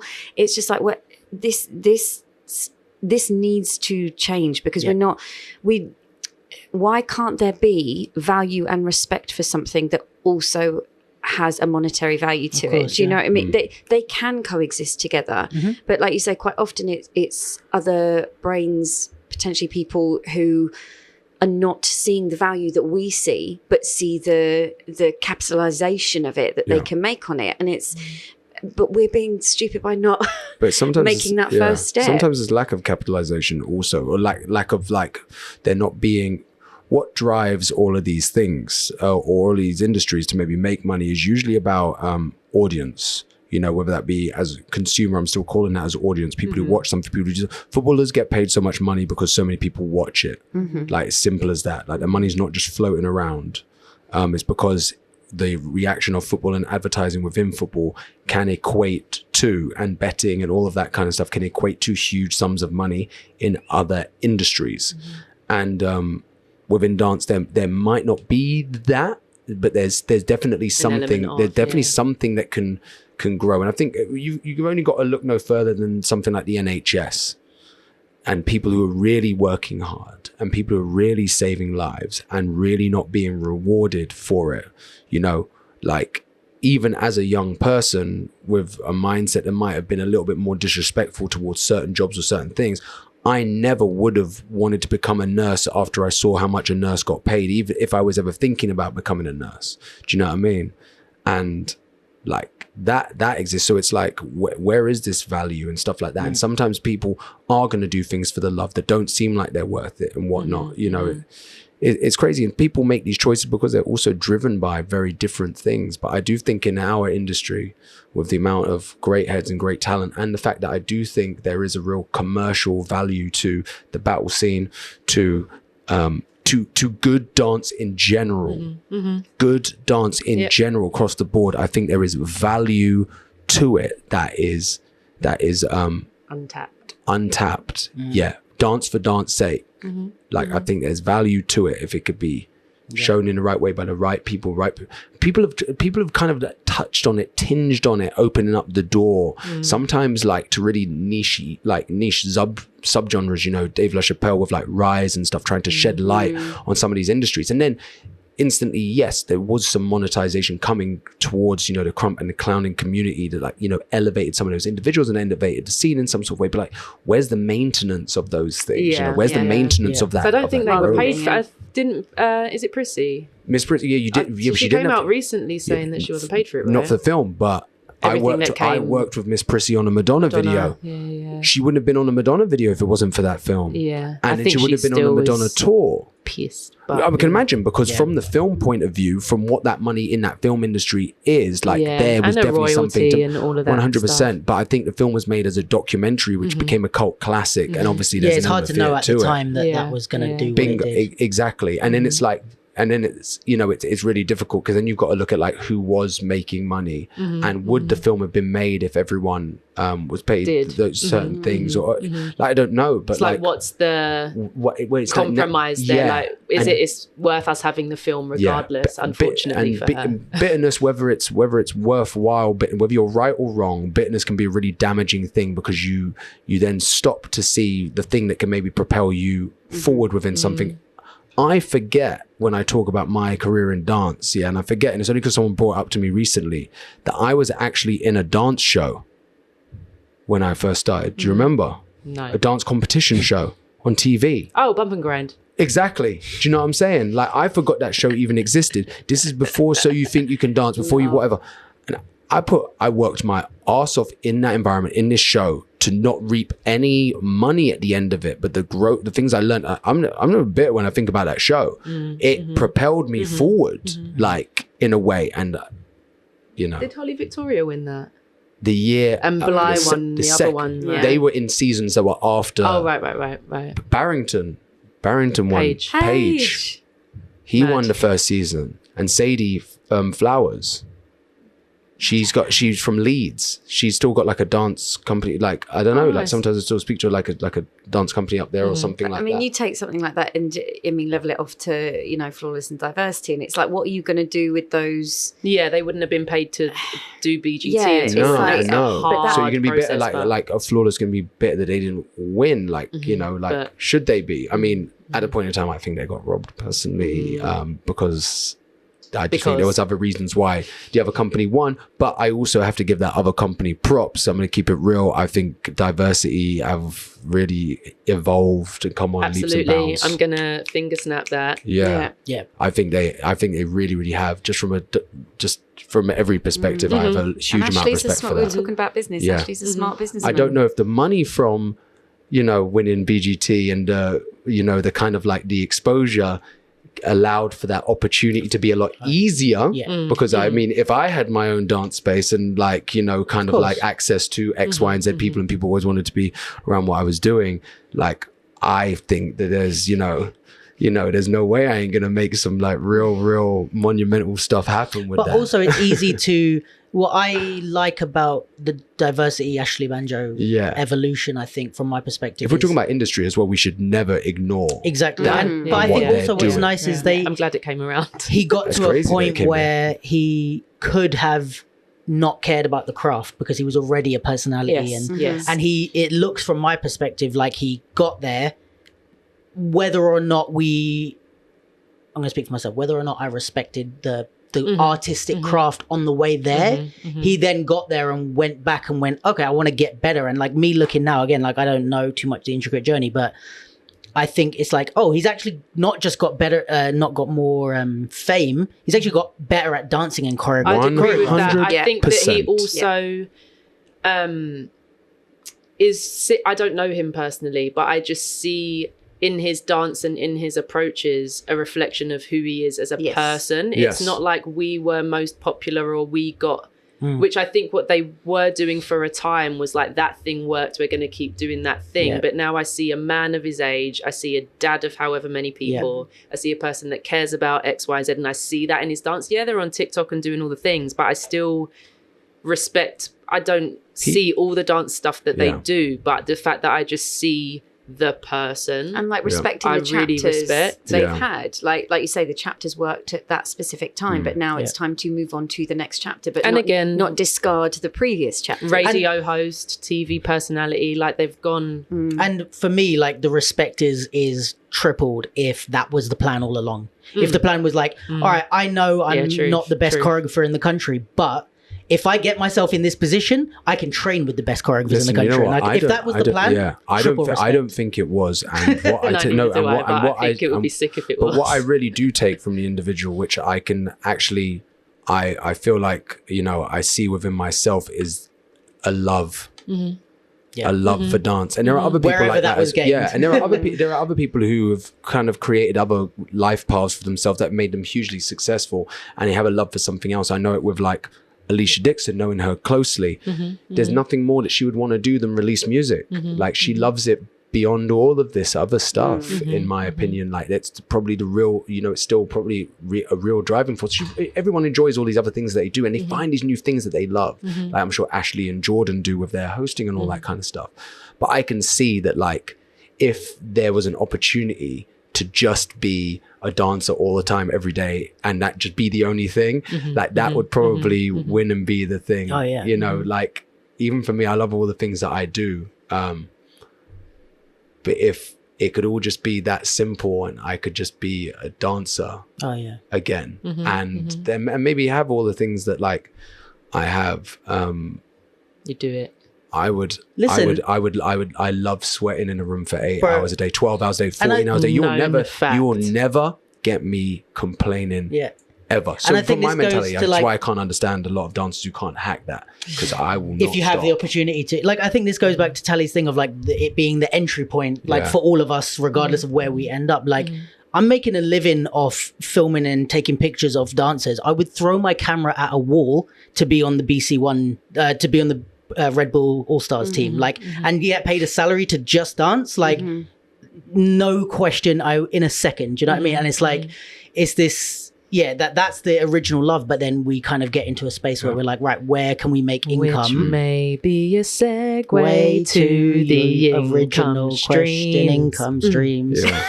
We rehearsed this for weeks. No, but you know what? Yeah, there's also another thing that like to even like just to finish that No, thing, it still ties into income streams, like because I'm not sure if it's Carrie or someone. Carrie mentioned it when talking about Ashley, not forgetting what happened in the past, but. I've said it to quite a lot of people, and I hate giving away my own cheat codes for what I see within pieces of information that everyone else can see. But I know a lot of people probably watch the Defiant ones on Netflix. And the thing that really stood out to me is something Bono said about Jimmy Iovine, which is that he's like a snake when he moves on to another thing. And as you watch the film, you see that Jimmy Iovine has taken up many different roles, had many different job titles. But when he moves to the next thing, he sheds that skin. And I think there's something really important in knowing the difference between having a love for what you did before and kind of just still trying to maybe being what you did before. It's that cliche thing of like, don't hold on to a mistake. Don't keep going on a mistake, like because of how long you've spent making it, kind of thing. Like you have to realize something's done, and that's not that everything's a mistake, but right, that chapter's done, like let's move on. Because his weren't like, he was a record producer, moved forward in all these different ways. They clearly weren't mistakes. There were probably mistakes within those things, but those were the jobs that he was doing. But when it's time to like and I mean, even I struggle with that, because when I do think about that thought about like, oh my God, like I would just like really go for it, like dance, like I would just love it. I also think to myself, I've shed that, and sometimes I have other people remind me that I've shed that skin, and then I have like a big open space of like not even thinking about that anymore and really loving the place that I am at. If there was a tour, I don't know, whether it was an artist that you loved and would have wanted to dance for, and it was like a older cast, it wasn't like fresh guns and like, Jay, do you want to do it? Like, would you do it? If I'm honest, if that happened, I've been asked. Yeah. I've been asked to do so. And it was a job you wanted to do and you said no? It's a job that once upon a time I would have really wanted to do. And I wasn't maybe say as deep in the, the Black Skull territory as I am now, but I had started Black Skull and I got asked. And I guess like, it's crazy. Like, people out there really working their butts. I just felt like it'd be a bit of a proper cheat code, like that, like rare, like I'm not even like really hustling that side that much, but can still do it. And someone's gonna ask me to do something that so many people I know are really trying to do. And it wasn't in the UK either, which I think would have just like ruffled a lot but like for what? Like I knew I was doing something I thought better. that with a gig there's been a call out for it recently, and I'd love to do it. And for the first time, I thought from the aspect of, but you're good, and there are, not that I'd get it necessarily, but if I was to get it, that is a spot that someone much more in need at this time. And that was the first time I've ever done that, which was a really interesting, not to say like, so I'm no longer a performer, but just considering that aspect of it was interesting. You know what? Because I never ever thought of it as a business as much as it definitely is now. The thing that I would really want to do, forget the artist side of things, if I'm really being honest, because I feel like that also makes things really, really hard sometimes to just be like, do dance. I missed out on jobs where it was dance for dance sake. Some of it by choice, some of it by just not putting myself in the collision course with companies like Zoo or like really doing shows with the companies that I'd even been affiliated with at certain points in time, like Bird Gang and stuff like that. I wish I did more. Right. I would go back to do dance theatre. I would go back to do things that make me really, really dance. And because I'm booking you for whenever I make a show, Jay. Listen, yeah? I just always remember there being a big, that? I just remember there being a point in time of a lot of people not asking me for stuff because they assumed I wouldn't have been interested, but I didn't know that I would have been interested also. That happens a lot. Yeah. And I just realized that now, how much, obviously dance being like the big passion, that like, I would have just loved to be a part of those things that really just about dance. I think of T in this way. Like when I think of her in certain casts, and I don't think she would have maybe still been younger than me, but it was like a younger cast, and I'm sure there was a financial business aspect to it, but it was just as simple as like, yeah, I want to do that job. She's talking about Tanisha Bonner. Yes, the great. But that's teeth through and through. Like that's that's just as simple That's her as it whole was. journey. How That's it her is. leaving Brit, working and going back to Because I like even studio. said to Dylan with Wonder Kids, I was like, "Where's my invite?" And he was like, "Are you joking?" I was like, no. "Yes, I'd love to train with you weekly. I would be. Yeah. I mean, I might have to not do it sometimes for work, Yeah. but like, I would. I was down for it." And Luke said to me before with things that he's like, "Yeah, I think someone's said your name in." Passing about doing something, they've just assumed that like you wouldn't want to do it. It's like, always ask me, let me decide. Thank you. For me, it's like also like I think of you in that aspect in a financial sense, because like I know from being your friend and stuff like how much work you're doing, but then there's other people that I know work and do stuff, and it's like when people say like, oh, I need like teaching, someone hits me up like, oh, can you teach a choreography class, whatever. Oh no, I'm not free. Cool. Can you recommend someone? Like all three of you would be fine to teach a choreography class, but I would never ask the three. I would never call up any of the three of you. And I'm not saying this is right. I would never call up and say, "Oh, do you want to cover a class that's 50?" Because I'm like, I would assume you have bigger and better things to do. So I'm like, in my head, it's like I think we all have these perceptions of who someone is and that might also be in the case of like. What your interests are, you know, it might be like, oh yeah, I need someone that wants to enter a battle or whatever, and I might know that Carrie could like hold her own in this space, but I'm like, well, Carrie would never want to do a battle with me because of based on what I've seen without even asking you. But you do we all know you do jobs for different reasons, and my direct experience of that just before Corona hit was assisting with Rita, and I would say it was between like $300 and $450 a day, and then going into Red, $600 a week. Like, makes no financial sense. I didn't stop doing Rita for it. Like, there was nothing in its spot, but on paper, I'd just be like, why on earth are you doing But do you want to that? use that as a segue into the income situation? Sure. Speak I'd about money. also like to use it into a segue to the fact that I'm wearing far too much for the level of heat in this room. Yes. And you know what? I've Speaking been about things that people through would want to do, I would again shout out this other thing. It's not even about the paid stuff. I now at this point in my life, What makes listen, you I'm gonna happy, even say what it out there drives to you? some of the young great creators out there. I'm down to do some free shit. Like you want like an older bod who's gonna come in and like give you the most, and also like and dance without a top on. if you need it. Don't call me for the top off. But like I listen, I really love, like, I would be a part of that. I don't need sick. the money. I'll just jump in. But you know, I Just be wonder if down. this goes back to what we were talking about the around the networking conversation before we get onto the income, just last bit. But like that, it's kind of up to us, like what Jay literally just did, but like up to us state to that. put that out there, because it's Yeah. like you can't really assume beyond what the information is that you're given. So if you know, if we talk and like, it's like Carrie's like, oh, what are you up to? And I'm like, oh yeah, I'm doing these battle things. And Carrie's like, yeah, I really want to battle. Then next time I think of it, I'm like, oh yeah, Carrie did say that. And it's like, just for that example, but like what the Watch more out, my popping battle is coming. let's go, I'm down, 2 on 2s. But yeah, the more we like talk about these things, it's not so much networking for the sake of getting business, which it works as well, is that people think of you when there's paid jobs, but it might just be like, oh yeah, I remember we had that conversation and Jay's interested in doing something, so I'm actually going to call him because he's put that out there or whatever it is.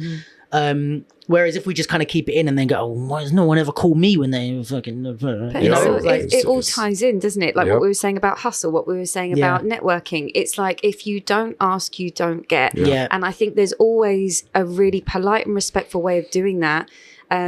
You know, I'm not up for a yo babe on Instagram with a kiss at the end. I don't know you. Don't talk to me like that. Yeah. But if you are coming, well, no, it's like No, just you're because right. we're on social media doesn't mean that we socially conversate. Like, Just on that note, I'm so with you, and I co-sign that 100%. In everything I've done, it pisses me off. I have an email address publicly. Don't try and send me terms of the contract and all this in my Instagram DM. You can say, are you interested? Are you available? Yes, but then send me an email. So well, anyway, that's it. I'm Yeah, with you. no, I'm the same. If I'm Yeah, on D, I if feel someone like- comes in the DM, it's like, this is great. This is my This needs to email. move I think to email it's, very it's quickly. harmed by the way that some people in positions of power move and they engage Yes. that way, Yeah, I which hate then that makes too. young dancers think that they Yes. can. So it is a two-hander. But I said this somewhere that because it's a little bit wild westy still in the infrastructure, don't wait for the powers that be to do Show you better how for to you move. to do Yeah. better. Like, be great in the way that you handle and navigate. And then if And that also don't just highlights look when at our someone's industry. rubbish. Also, don't just look at our industry as an example. I would say I've lived my life by realizing the big old world of things that should influence you, and like, don't just learn from like what you think is right in front of your face. Like I've always said that about like, we need to get into the income thing, but like with professionalism and stuff, that it's like, I might not be the best dancer in the room, I might not be the best like talent, I might not have the best ideas, whatever, but I will be the most professional. Like there may be other people that are as professional as me, but you know, even when we were working on Vice, and it's like these people that are like my friends for years, some of them, and like Quayle I've known for years, and Tals and stuff, but it's like when we're in a business context, like I'm going to be there on time, I'm going to answer your emails That's about work. the thing. Like, There's a speech by Neil Gaiman, who did Coraline, and I think he got like honorary doctorate somewhere, and in his speech, which is now in a book, it's called Make Good Art, you can watch it on YouTube, he speaks on like being on time, being good to work with, and actually being great, and you can have two of those. Like you can be rubbish, but you're on time and you're nice to work And with. You will do well. Like I know people that are late all the time, but they're great, so they get away with it. Like I think not recommending that. Yeah, but I would say time like the thing being great sometimes. doesn't carry as highly. Like you can be great. I know a lot of dancers that are amazing talents, but because they're so shit professionally, they just don't work anymore or dance or do anything because people stop calling. Beats talent when talent doesn't work hard. Yep. Yeah. That's it. And I added like, but professionalism beats both of those if they don't show up on time. It does, because then you're the only option. If you're the only one there. Let's go into your monetary. We could do like 3 parts on this, because I feel like there's a whole other world of stuff that we haven't touched. Yeah. But on the basis that we're back again. Close your eyes. That one wasn't as good as the first. Could you edit the first time I did that into this, please? Sorry, Tali. Get it together. I think it's just really important to speak on the income stream thing, just to paint a fuller picture. And between the 4 of us, there are lots of Income happenings streams. and roles taking place that I think would be cool to hear. While they're on the tip of my tongue, will start us off. So in teaching, there would be the weekly class. Don't have one now, but just that as a thing in a studio. So classes that I'm arranging. There are classes for other people, whether that's colleges, camps, etc. So I'd say that covers the and then privates, I don't do them, but that's obviously an option. I'm trying to speak outside of COVID, because if I did that, like what I'd be describing would be way less.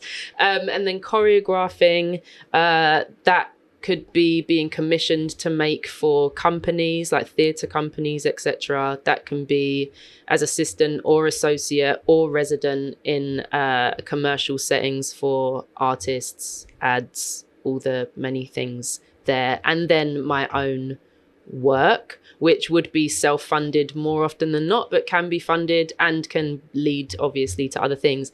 The return of investment thing, I wanted to touch on that with the self-funded stuff. Some of the work that I see is really beautifully done in these really cool, expensive spaces, but is it worth it? And are you spending £200, £300 a month to film that bit of choreo that you've made? Is that leading to what you want it to? Do you want it to lead to anything? Are you making it rain like that to be able to afford to be doing that on a regular basis? And then agency. I've got some things to say about that. Agency management, I work freelance.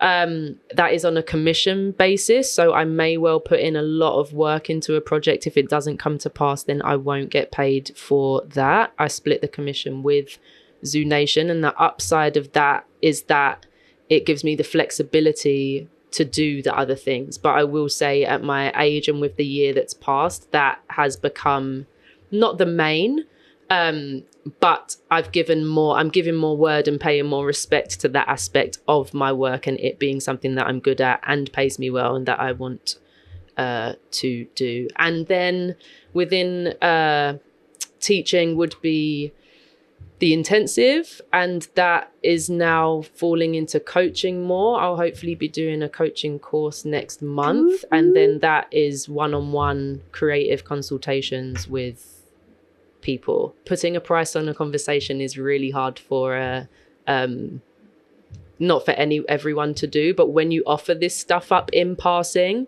to suddenly be like, I can't actually answer this in the DMs, you're gonna have to hit me up for such and such to pay respect to the people that are paying me for these conversations. That's tricky, but I'm there. And I think / hope I've covered my things. Yeah. Is that a look to me for the next one? Sure. It is now. It is now. So much like Tal's, obviously the teaching has been sort of the only source of income this year, but it would always be whenever I could fit it in through other engagements. So like you say, whether that's colleges, one-on-ones, random workshops, whether they're my own or for other people, any kind of mentoring and coaching, anything educational through Zoo Nation, anything in that bracket. I do have the odd more sort of commercial projects, which has been from TV series to artist movement to TV shows, but my main sort of more frequent income is through theatre. And, you know, when, for example, with being resident on Hamilton, there will be, you know, a weekly salary wage that goes with that, which is consistent, but obviously none of the creative work is mine. Wonderful show to look after, but that work is Andy's work. It's not my work. So the great thing about Six is that it's my work, but there's no regular fee to that. The only regular fee I'm going to get is if when when it's up. If I rehearse to put the show up, then obviously I've got my rehearsal fee, and then the royalties for as long as it's coming in. So obviously the downside about this year is that no royalties are coming in from anything because nothing is up. So it's a blessing and a curse to have that responsibility of being the choreographer, but then I'm not getting any regular payment from that unless the show is in action. And yeah, I guess it's the random things that, you know, on a normal everyday basis that might, you know, there might be a one-day shoot that can come in that I can fit in between a working show week or something like that. All I'm going to say is what I've really thought about this year is my age and how my body feels, and how the fact that I would love some more passive income that isn't dependent on me being physical, because that is starting to become a real thing. And I don't think it's bad to necessarily think about that early on as something that can support you so that you can go and take those classes, you can do those projects that you might not have been able to do because you might have been caught up in a contract. And I think whereas we sometimes see this flexible working as a curse because you're like, well, I've got to get to that job and this job and that. Actually, how can you reverse that to make that a really positive thing for you? And I'm still trying to figure it out. I'm not saying I've got that sorted, and I haven't, you know, especially when it comes to work-life balance and things coming and jumping back in at 60 miles per hour when our industry is like fully functioning. But I wish I had thought about it sooner to protect myself now. Right. I just wanted to say on the teaching front, across all of the things that we've mentioned, an open class is obviously an open class with no set rate of income you could end up paying to teach sometimes. But then if we go to the other end of the scale with camps, etc., that's hundreds of pounds for an hour and a half of your time, just to kind of put word to the spectrum there. Should I go next? I feel like with my income streams that I don't feel like I work in any one industry, which is something I don't like particularly, but it is what it is. I think I work on the fringes of a lot of different industries, because even to say I work in the dance industry, it's like, do you like... Yes. Yeah, but do I? But like, does Vice, doing Vice and a couple of other theatre shows, does that count as being a hip hop theatre dancer? Yes. Okay, cool. Tally votes, yes. But like, even say as a photographer, I've shot for brands, I've shot with professional models, but am I in the fashion industry? Am I in the modelling industry? Okay, well then that's that answered. So I feel and you won't get any further in any of them if you don't consider yourself no, to but be in this it. is more something that I want to get further in. So it's more of a realistic thing. Like, right, But if you're I still want through to, the door, where you could are be still in there. it. Yeah, you know where you want to be maybe within it, but to say right. you're not in it Okay. is like maybe a bit of a limiting factor for yourself. I think so this is also, I guess, one of the curses of multidisciplinary practice is not quite being able to reconcile where they all sit. But I think for me, my main sources of income, I think that I haven't changed too much from before Corona, luckily. But I always had something that was a bit of a staple, and I tried to make sure that was there. So before it was teaching, I was the hip hop teacher on a circus collective randomly. And that was a weekly job that kind of gave me between like 30 to 60% of my income, depending on how much I made. And now that's gone because Corona killed it. But then I got a job at working for Artists as their marketing manager, digital marketing manager / content creator with all the stuff I do. So that's now my staple. Making a bit more of a percentage of because it's a bit better paid than the teaching was. So that's like I've got a baseline always, which is great. Then on top of that, I feel like also I have like three, I try and think in 3 streams. So one is like immediate money, one is like midterm money, and one is like long-term. So my immediate money is that. And then sometimes the like photography and video work, but my photography and video work, I see as, bless you, as like a midterm work, because it's like, yes, I get paid to do it, and it ranges between quite decent money. Like if I could get like $1.50 for a day's shoot, including like all the bits, or I can get £100 for a day's shoot, depending on who I'm shooting with and what I've accepted. But that is a midterm thing, because the more I get better at it and practice my craft, the more money I'm going to get. Artist for artist stuff and the marketing and that type of stuff, I want to get better at, but the salary might not increase dependent on how good I am. It's Got you. I get a promotion within the company, great, but it's not based on my level. Whereas photography and video is pretty much based on how much I'm improving and where I'm marketing myself, etc.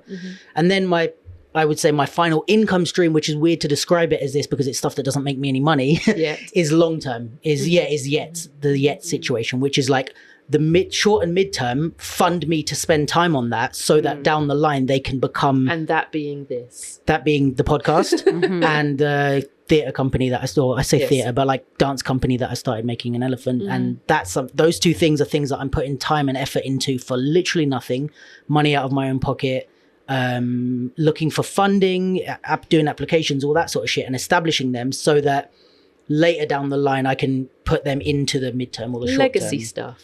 And I think that's important for me because it's a really nice way of putting it. I think that's super important for me, especially in the last couple of years, to make sense of why you're doing them, why I'm doing stuff, because I could be at rehearsals and paying out of my own pocket and doing this, and I'm like, why am I paying, like we were saying about the videos and stuff, why am I paying for nothing? And I'm like, no, I have a plan, but this plan doesn't involve me getting paid for another 1.5 2 years at least. Like the podcast I've been doing 1.5 years now, even through lockdown. Like I did this is the 35th episode in 1.5 years, so if there's 52 weeks in a year, it was pretty frequent. I haven't got paid a single penny for, I got paid for the Artist for Artist collaboration. That's the first time, and that was after 1 year and a bit. But in my head, I'm 5 years down the line. This is going to pay off 5 years down the line, hopefully, and if it doesn't, well, fuck it. But like that's the way I try and think, is like these 3 streams. And I think, yes, if I get a bit of funding for the podcast, if I get a bit of paid from here earlier than I expected, great. But if I don't have the immediate money, I can't improve on the midterm money. If I don't have the midterm money, I'm not going to be able to build up savings to be able to invest in myself for the long-term thing. So that's how I like to think of things. Finger snaps. And let's broaden the conversation with the Duke London's podcast, because I think audience is going to be the thing that makes this podcast really reach, like that's what, how many people is it actually, is it for? And that's the not who is it reaching, but who is it for? Because if it's for a lot of people who aren't listening to it yet, then you've obviously they're just untapped audience. But if it's for a smaller percentile, and it's okay for things to be niche, but just try and find a number on what that is, and whether that number can equal coin. Yes, what it is, definitely. because I think it's important that you don't I know we were talking about selling out before, Yeah. but not selling out. It's important that you don't compromise too far to where the product isn't what you wanted it to be. Yeah, true. But a lot of businesses don't make money in their first years, man. Lots, like not just in this industry. I think it's important, because I know we are probably speaking to a lot of dancers or people in the arts industry, for people to really realize how much what we do, and as a business, we talk a different language maybe, but is completely relatable across most other industries is, you know, what I try and tell people, especially when they say, the industry is full of drama. Every industry is full of drama. Yeah. Trust me. For myself, income stream wise, my main source of income is our company, Black Skull Creative, but that obviously has a lot of things within it. Outside of that, there are things that pay me, but I kind of do them for fun, because we've actually found a way that with our creativity, it monetizes very healthily. So things like teaching a workshop that I might come out to do every now and again, people should do it, because there is good money to be made, that people can use for, you know, different people in different positions. And I think it's worthwhile to, you know, like Tali said, a few hundred a pop, for things like that, depending on who you are, your following, all of that. It can definitely exceed far beyond that. I also have investments in things, that again, kind of some investments that I've made have reaped relatively short-term gains, and some of them are definitely long-term assets of mine. And for people who want to know more about maybe long-term assets, specifically in property, if you're on Clubhouse right now, Sean Smith, Tommy Franzen, who's part of Zoo Nation, or, you know, legacy member of Zoo Nation, they run a podcast on there with another guy called Adam, about dancers and performers getting into property investment in the multitudes of different ways. So just if people are trying to explore what to do with, you know, the bits of money that they are getting in and how they can make it work for them. Investing versus over saving all day. Yeah, depending on how you save or how you look at what saving is, you know, because if saving in regular bank accounts, no. Yes, that one. That one. I also, what else do I make? You know, can I ask, are you on a salary at all with Black Skull, or is it all job? No, it's all job based. Got you. The fortunate thing for us is that during lockdown, we have been working pretty solidly from the beginning, and we're also, you know, we have business management that look after us. But just to talk about our job streams, because they have been bringing in the money, job title wise, within that, I am a choreographer for commercials, television adverts. I'm also a choreographer for music artists for touring. I'm a choreographer for music artists for music videos. Within fashion, for fashion shows, for fashion films. Also a movement coach within those areas, which is a very different job role, because it's not always based around dance. It's based around, you know, other skill sets that I definitely know some choreographers don't have. That same role within fashion, and in the artist world as well, across live shows and music videos. Also working as a production company or a producer on shows that we create, brings in, you know, money. And as a show director in fashion and in music, completely sometimes separated from me being a choreographer or in tangent with, and those things obviously, and then being a set designer, and we just won, reason why I say that, I've done lots of set designs, but we just won a television project that is specifically just us being the set designers for it. And we also started Black Skull Studios now as well. So we make graphical content, and that's another arm that we've added, which is another revenue stream, but it's all dependent on our own work. But we have just been lucky that we graft, and we have been working, and will continue to do so. But we have multiple plates spinning right now, which are bringing in those incomes. But that's all Black Skull, I would say, in regards to how we do that. So I think mine is kind of unique. But I would say what we're trying to do, just being a company that, you know, all those dancers out there, all those artists, all those people, trying to find a way, and like Carrie said it, to try and find a way to have something that that makes you money passively as well. We want to stop being the front of our business at some point, some point down the line, and we've got to find a way to create our own IP and do a lot of these other things. Would you guys say that, in your opinion, it's the best way is to be a multidisciplinary artist in some way, shape or form, and not view anything beyond your immediate goal as a failure? Business wise. Yeah, in terms of like making a living. If you're like, I want to dance in music videos, I want to be a commercial dancer, anything, like all the other bits like have to be there, or it's viable to just do one thing? I think you need to. Oh God, No, do you want me go to say? on. Oh, I was going to say. I always had this conversation with dancers. I saw dancers similar generation. Even when I was with someone like Dominique, who, when I was with her, she was a very successful commercial dancer, dancing for artists mainly. Every now and again a music video or whatever. But I danced in fashion across, in fashion shows, but also in commercials for fashion, and in different realms of fashion, commercial fashion, high fashion and sports fashion, and then also did artist shows and the award shows and the touring side, and not just music videos. I think you got to be part in, like, the thing I feel like I missed was hip hop, was theatre. I really would have loved to been part of theatre, but all these other things, and being in commercials just as a person as well, was another thing. I think a lot of dancers are tapping that now, because a lot of the agents are really diversifying within the industries, which is quite good. I know, like, obviously AMCK and these other agents are really casting people for like films now and stuff. They're still being dancers, but these are all different industries that if you're in it and you want to stay in it, put some work to be in a part of some of those things. But I think it's important. You would say that the open mindset, let's say, is beneficial to be able to like look for income in other places. I think to do stuff every day. I think it's fine to do what you want to do and not feel like you have to be adding all of these strings to your bow just cause, but in the pursuit of it's also worth saying that we have a lot of strings based on, I'm probably the least experienced here and I've been in this industry for like 15 years and you guys are more. So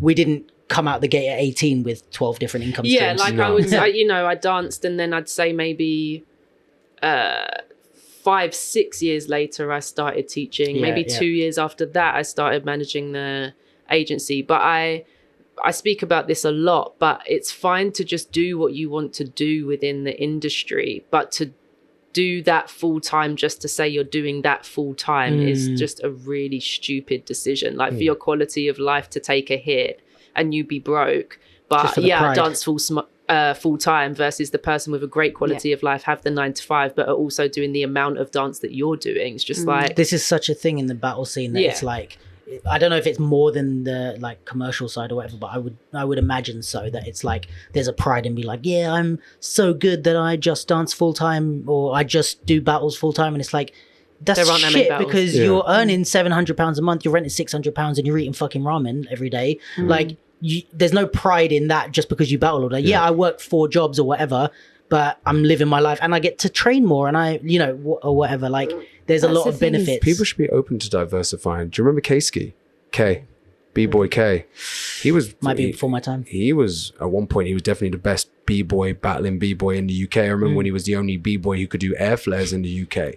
Do you know what I mean? When that became like a thing to learn. And he had a regular job and would leave battles and put on his shirt and tie. I remember Ashley, B-Boy Ghost, who was in Soul Mavericks. He was always great with computers and now works for like within banking, within computers. So being open to diversifying, having that Jimmy Iovine thing and being ready to shed the skin. At the end of the day, you can have the passion, but do you want to love life as well? And like what things can you sacrifice for your life to maybe... there's only a small percentage of people who are that lucky that they never have to compromise and I think anything it's also, to live how they want to live. live. And I think it's also like there's a difference in, like, I think what Tali was saying as well, like there's a difference between I only want to do this thing as opposed to like I want to do other things but the pride tells me I have to only do this thing to be able to say that. Like, and some people, we do live in a society where money, like, it's literal currency obviously, but like it's the key to being able to do things. But I used to want to, when I was little, I wanted to work in Sainsbury's because I wanted to handle money. Like whenever any of my parents' friends came round, I would take their purses and like I had the pen that told you if the note was real or not. Like I like money. I don't think I would do things just for the money at this point, but I don't think there's any shame in seeing success in terms of financial gain. And just I think I said it in the intro, like career is business and business is the exchange of money. Exactly. And because it's the passion and especially with regards to hip hop, it's a cultural thing. It's like that just makes the exchange of money a taboo. But especially for us where we are age-wise and how many years we've been doing it, there's just the payoff is we've made those decisions in certain spaces so that the passion project has more room for that, or we know what we love about dance, we've like boiled it down and that part is really, really important to us keeping going. But I just don't think, I wish there wasn't any shame in wanting your bank account to be swole. No, and the thing is as well is that we are underneath this all, we're human. We were born, we've been brought up. We have been brought up to hopefully follow our dreams and our passions, yes, but we still have to survive, and there shouldn't be any shame in surviving. Yeah. And I like what I like. Yeah, that's what exactly. I was going to say. Some of my passions are within my taste as well. Yeah. You ain't living that life. I want to eat good food. I want to have a house. What's wrong with that? I have a friend in France who I was talking to, and she's a really good dancer, pretty well known in the battle scene, like a lot of talent. Like she is great. But I was asking her about, is dance like this sort of conversation I like to have just with people. What's your income streams like, or how do you do this shit so I can learn? And she's like, oh no, I work a full-time job. And I was like, in a way, like, why? Because you're not one of the people I would think had to, like, you're really good. And she's like, yeah, but I like nice things. She's like, I like my apartment, I like this. And she's like, I've tried it, but it doesn't quite afford me the income versus like how hard I have to work based on just going to work every day and getting this consistent salary. She's like, yeah, it's not that I can't do, I could be a professional dancer if I wanted to, but I like to do it on the side and I like to make extra money off it, but I like having my nice shit. And I was like, I've never heard someone be so at peace with that. And like, I tell you something, the relaxation that not having money necessarily, but having a little bit of financial security can afford you. There's a hunger that you can get when you don't have anything. 100%. True. But for some people that can definitely, but for some people that can definitely manifest itself in the wrong way. When you don't have something, that hunger can definitely, be perceived in the wrong way. And there's a relaxation when you've got something you're a little bit more comfortable, that you can come in with a little bit less on your mind and be a little bit more free as well sometimes. And for some people that means they can't be hungry, but I realized for myself, I was the best version of myself when I just had nothing. Same. I think having the ability to choose the jobs you really want to choose rather than the jobs that you have to choose because of money. And a lot of that will come from having a job that isn't dance. I mean, may come from that. Like the podium thing, the promo thing, like you don't want to do those, but doing it just so you're working in the industry is like, you can definitely do many other jobs. I think it's such a, like, I don't know if this is nice to say, but I guess, but like going into the shady portion. No, not really yet. We can get there. But like that, it's such a Western first world luxury privilege thing to say that like money doesn't solve your problems. Like money can't buy you can't buy you happiness. Like people with money tend to say it. It's like, well, it can. Like if you speak to someone that doesn't have money, it's like, oh, money would solve a lot of these fucking problems, or like money could buy me happiness. Literally, like. I don't have a lot of money, but for the last 2 years, I've been living with my girlfriend in like a nice 1-bedroom flat, which I've never had. Well, I had once before. We broke up. But I think coming home to that environment has like allowed me to be successful and happy in so many other areas, just because now I can afford. I come home and there's no fucking flatmates. No shade to anyone that has flatmates, but I hate living with people who I don't love. And I don't have, like, when I'm on my computer, there's no sound. There's just me, and I can put plants where I want, and I can clean up, and I can have a nice space. And that base has allowed me to succeed in so many areas and I wouldn't have had that base had I not been earning the money that I've been earning, which is not loads, but it's enough to pay for this. And so I think it's like to say to someone that has like 6 flatmates and is stressed and can't get work done, it's like, oh, you don't need money, follow your dreams. It's like they might need money to be in a more happy, and especially in these days where we're putting a lot more emphasis on like mental health and mental well-being. It's like sometimes money can buy you that, and not to say Therapy. and not to say that it goes the other end where you become obsessed with it, but there's a middle ground. You know, it's not just ignore money for your entire life. And sometimes it's about how people use it though as well, because again, it's very weird that my ex has come up a lot in this conversation, and it's like not even like a recent one. It's very, very long time ago. But I do remember getting this. Clearly, this relationship and that point in life was pivotal for both of us. And I think that one thing I remember really just early on knowing her as a person was that she lived by herself, and she spoke to me about the fact that she enjoyed that life more, so made that choice to pay more to have that because she knew she could, and maybe that sacrificed other things, but it was important to her because of how that allowed her to operate and have clear brain space and whatnot. And I guess I was lucky because I started in the game so young that I was really fearless. So by the time I'd made coin quite early within this game, just solely from like dance. Like I haven't had a regular, even entertain the idea of something regular since I was like 17 years old. And I just remember that so much because it's so flipping true. Like, create an environment for yourself where you can flourish, because there's a lot of people that can afford more than they're giving themselves because they want to spend money on other things. Yes. I think if you can really realize what you might get, and you might be making the wrong compromises. I think it's problematic to say that you're broke, but you've always got an eighth of weed in your pocket. You might be making the wrong compromises. Like maybe try something else. Maybe try something else.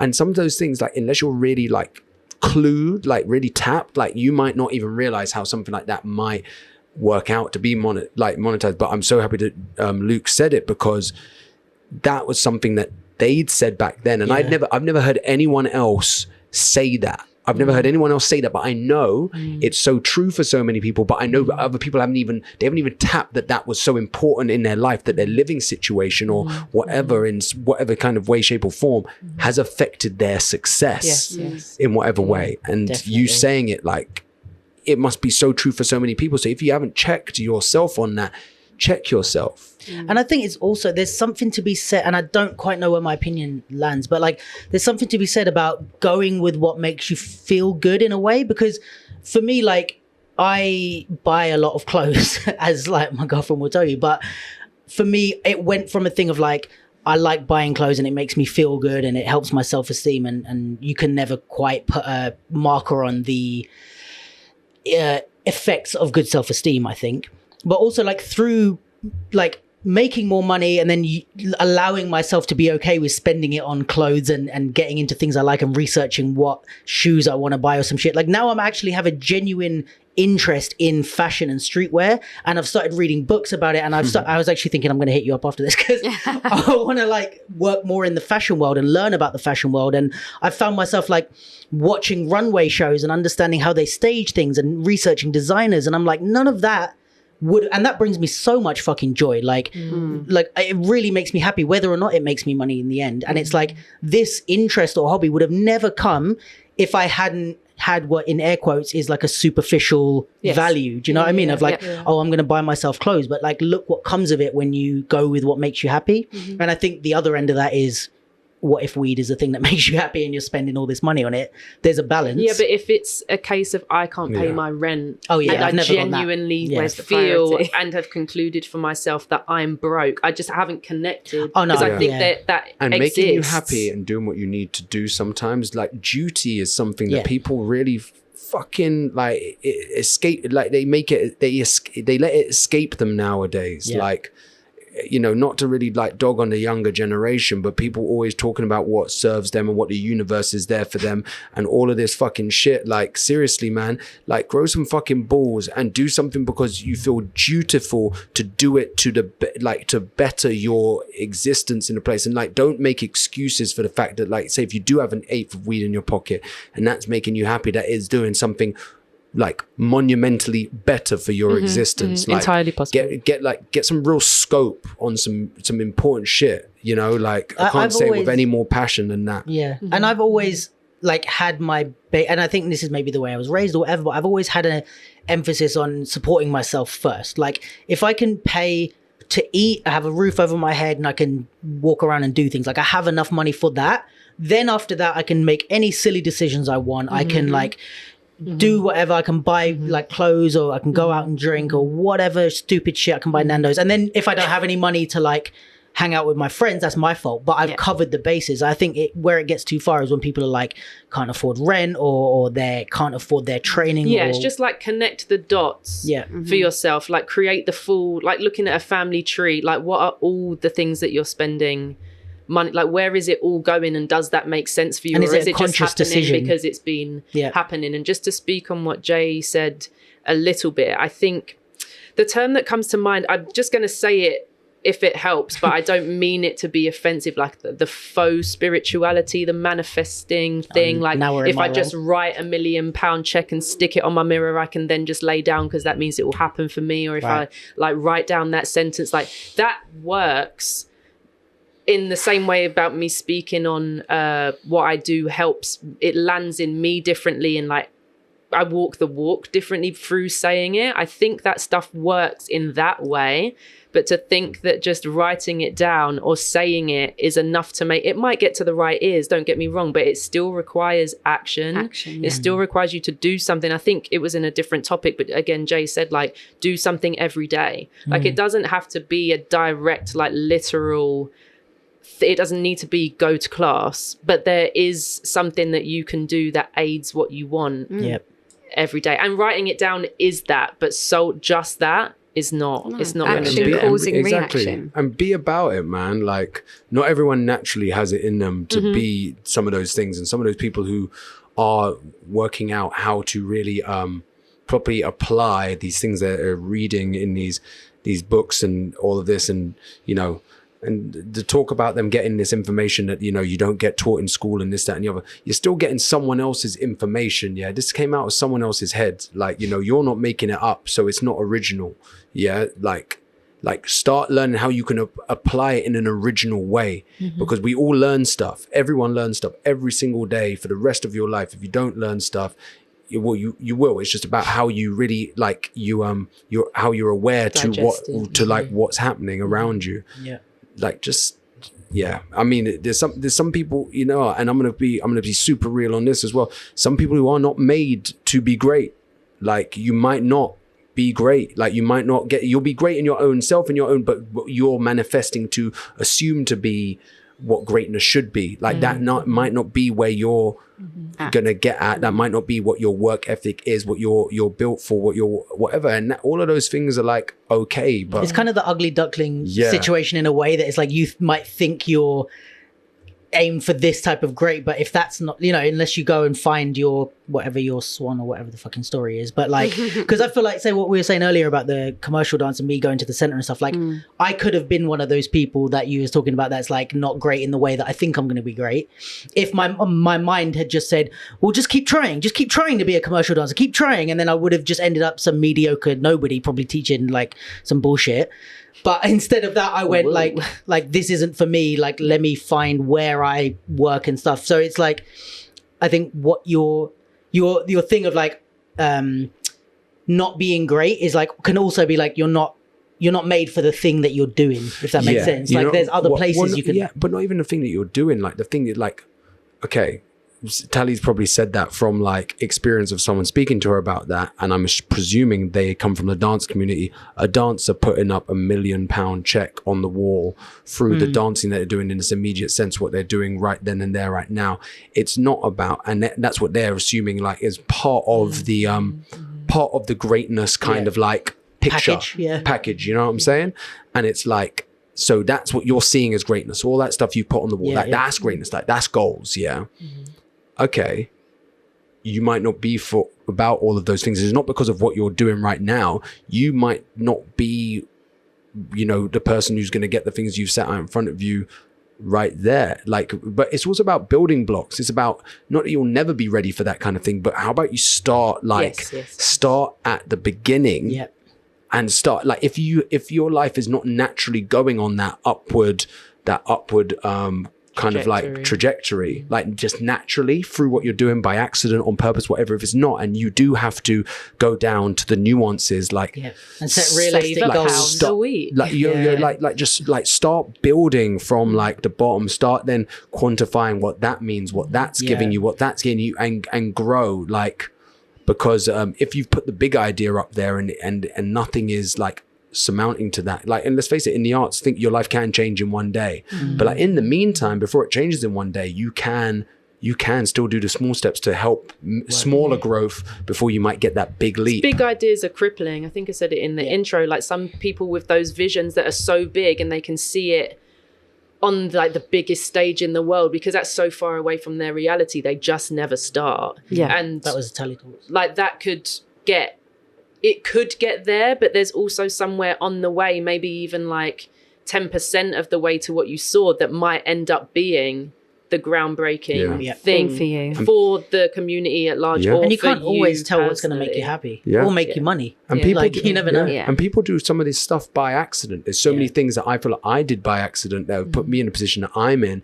that I didn't realize, like, I was doing them. Like I said, way of thinking. Then the Power of Now comes out, and I was like, I thought this was like some obvious stuff, you know, like, so there are things that people do, like some of the biggest pioneers, most successful people in the world. There's things that they have the big ideas, but there's things they're probably doing by accident that just come naturally to them. If you look at other like entrepreneurs of great success, Elon Musk, Jeff Bezos, you know, those are the modern ones. But if you're looking back to like Bill Gates, Steve Jobs, and then people outside of that in politics, in art, in all of these other places, there are things that they fundamentally maybe did naturally through their upbringing, through their education, through whatever, just through who they are naturally to be on this earth, that aided get into that big picture, you know, because, you know, like if you're looking at one and you don't have the other, like nanites ticking away at the other stuff, like there's always something being done, and there's always something that those people don't know was important to their journey that it didn't say. I think that's the thing. Like, you've really got to get everything.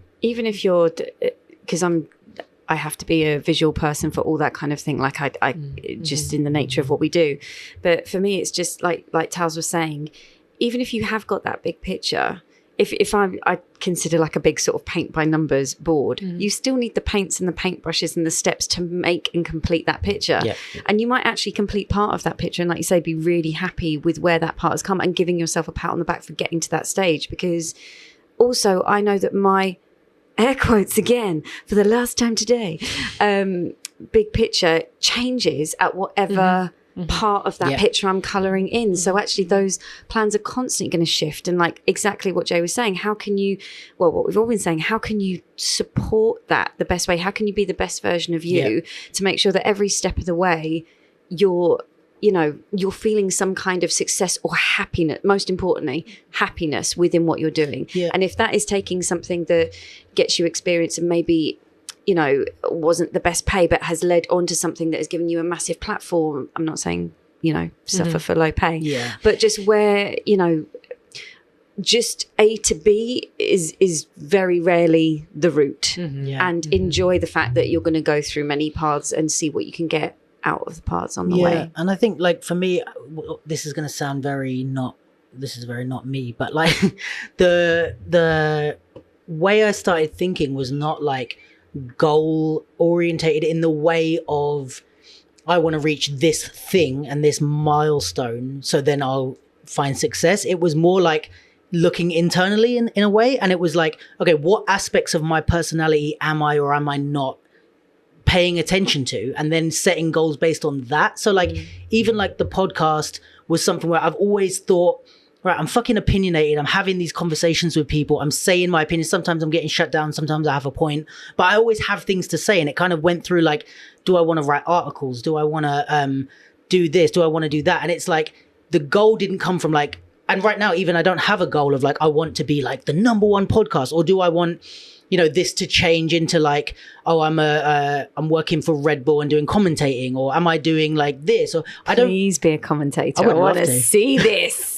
Just like, he's shit. But like, I don't have an end goal with this aspect, but what I do have an end goal of is addressing this aspect of my personality. So if the goalposts change and I'm presented with a decision, like Red Bull say, stop your podcast and come and work for us. Just shout out to Red Bull if you're listening.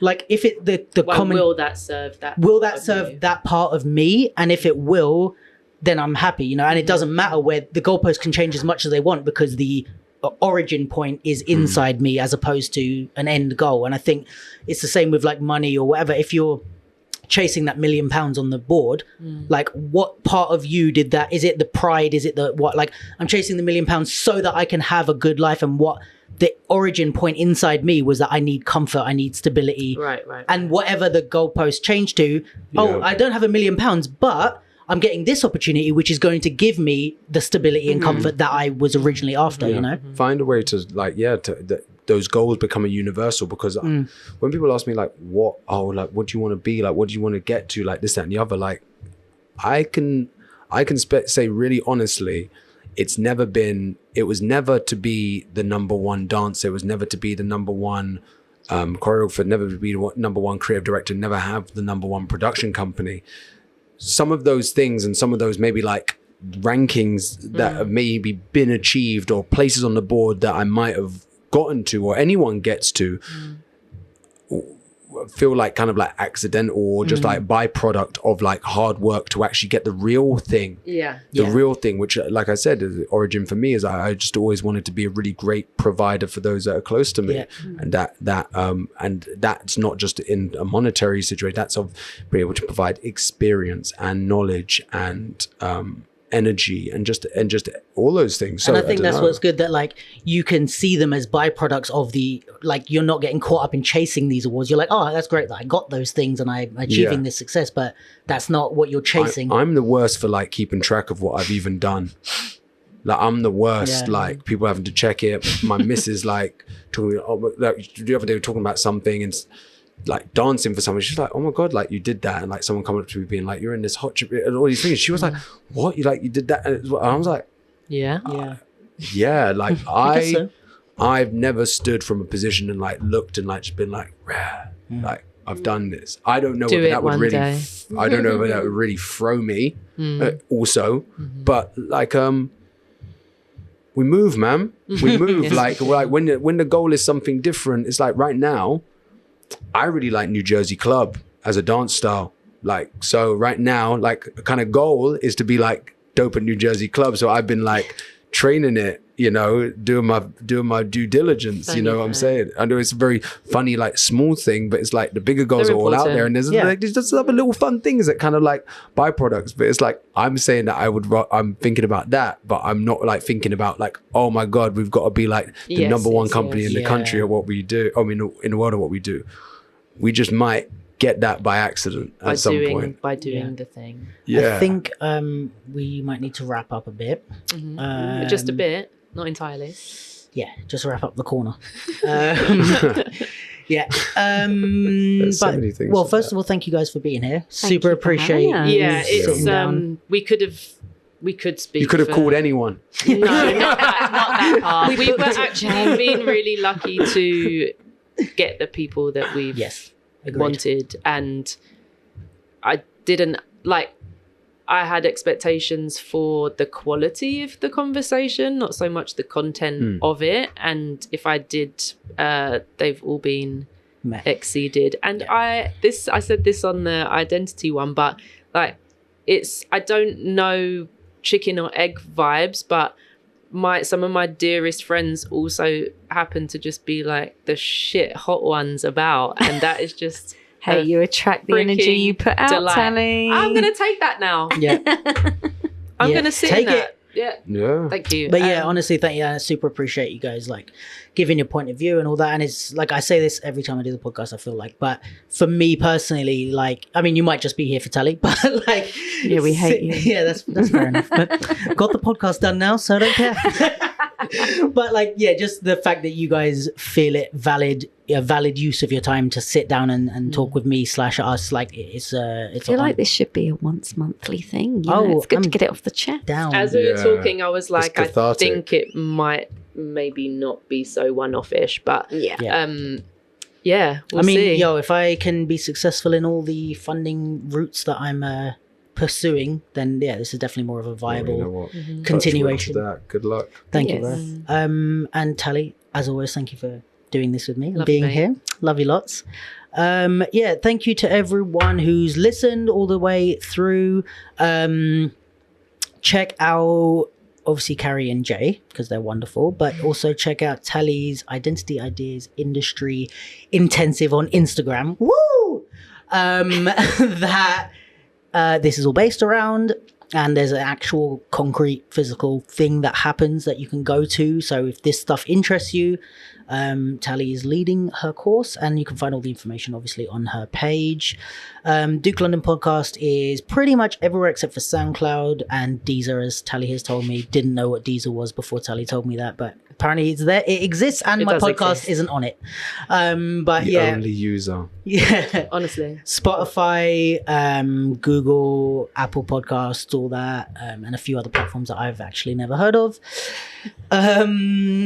Yeah, it's all there, and YouTube. You can check out all the previous episodes. So please do. Anyone that is out there listening that might want to invest or fund the podcast, Come please on. hit me up. And yeah, I don't know if there's any other shout outs or thank yous to be done besides the people in the room and the people listening. You're all No, wonderful. sir. Shout out to my bladder because it's about to go down. Damn. Let's all go pee. But yeah, thanks guys, and Sweet. see you soon.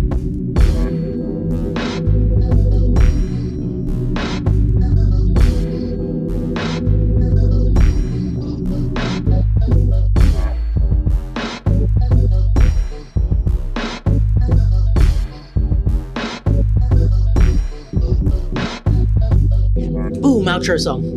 I just God, thought it's of like so hard. an ironic Deezer campaign. They need to get me on board as like Yeah, you've the been only really user, pushing the only that. user in the UK. If anyone's brave, try this fucking water. No. No, I did, and I didn't. I don't know why the Connect didn't come to tell you that. Like, don't drink it. I'm so sorry. I just left it on the side. oh, let's put this heater on and blah, blah, blah. So I'm literally melting. I blame Tali on the heat.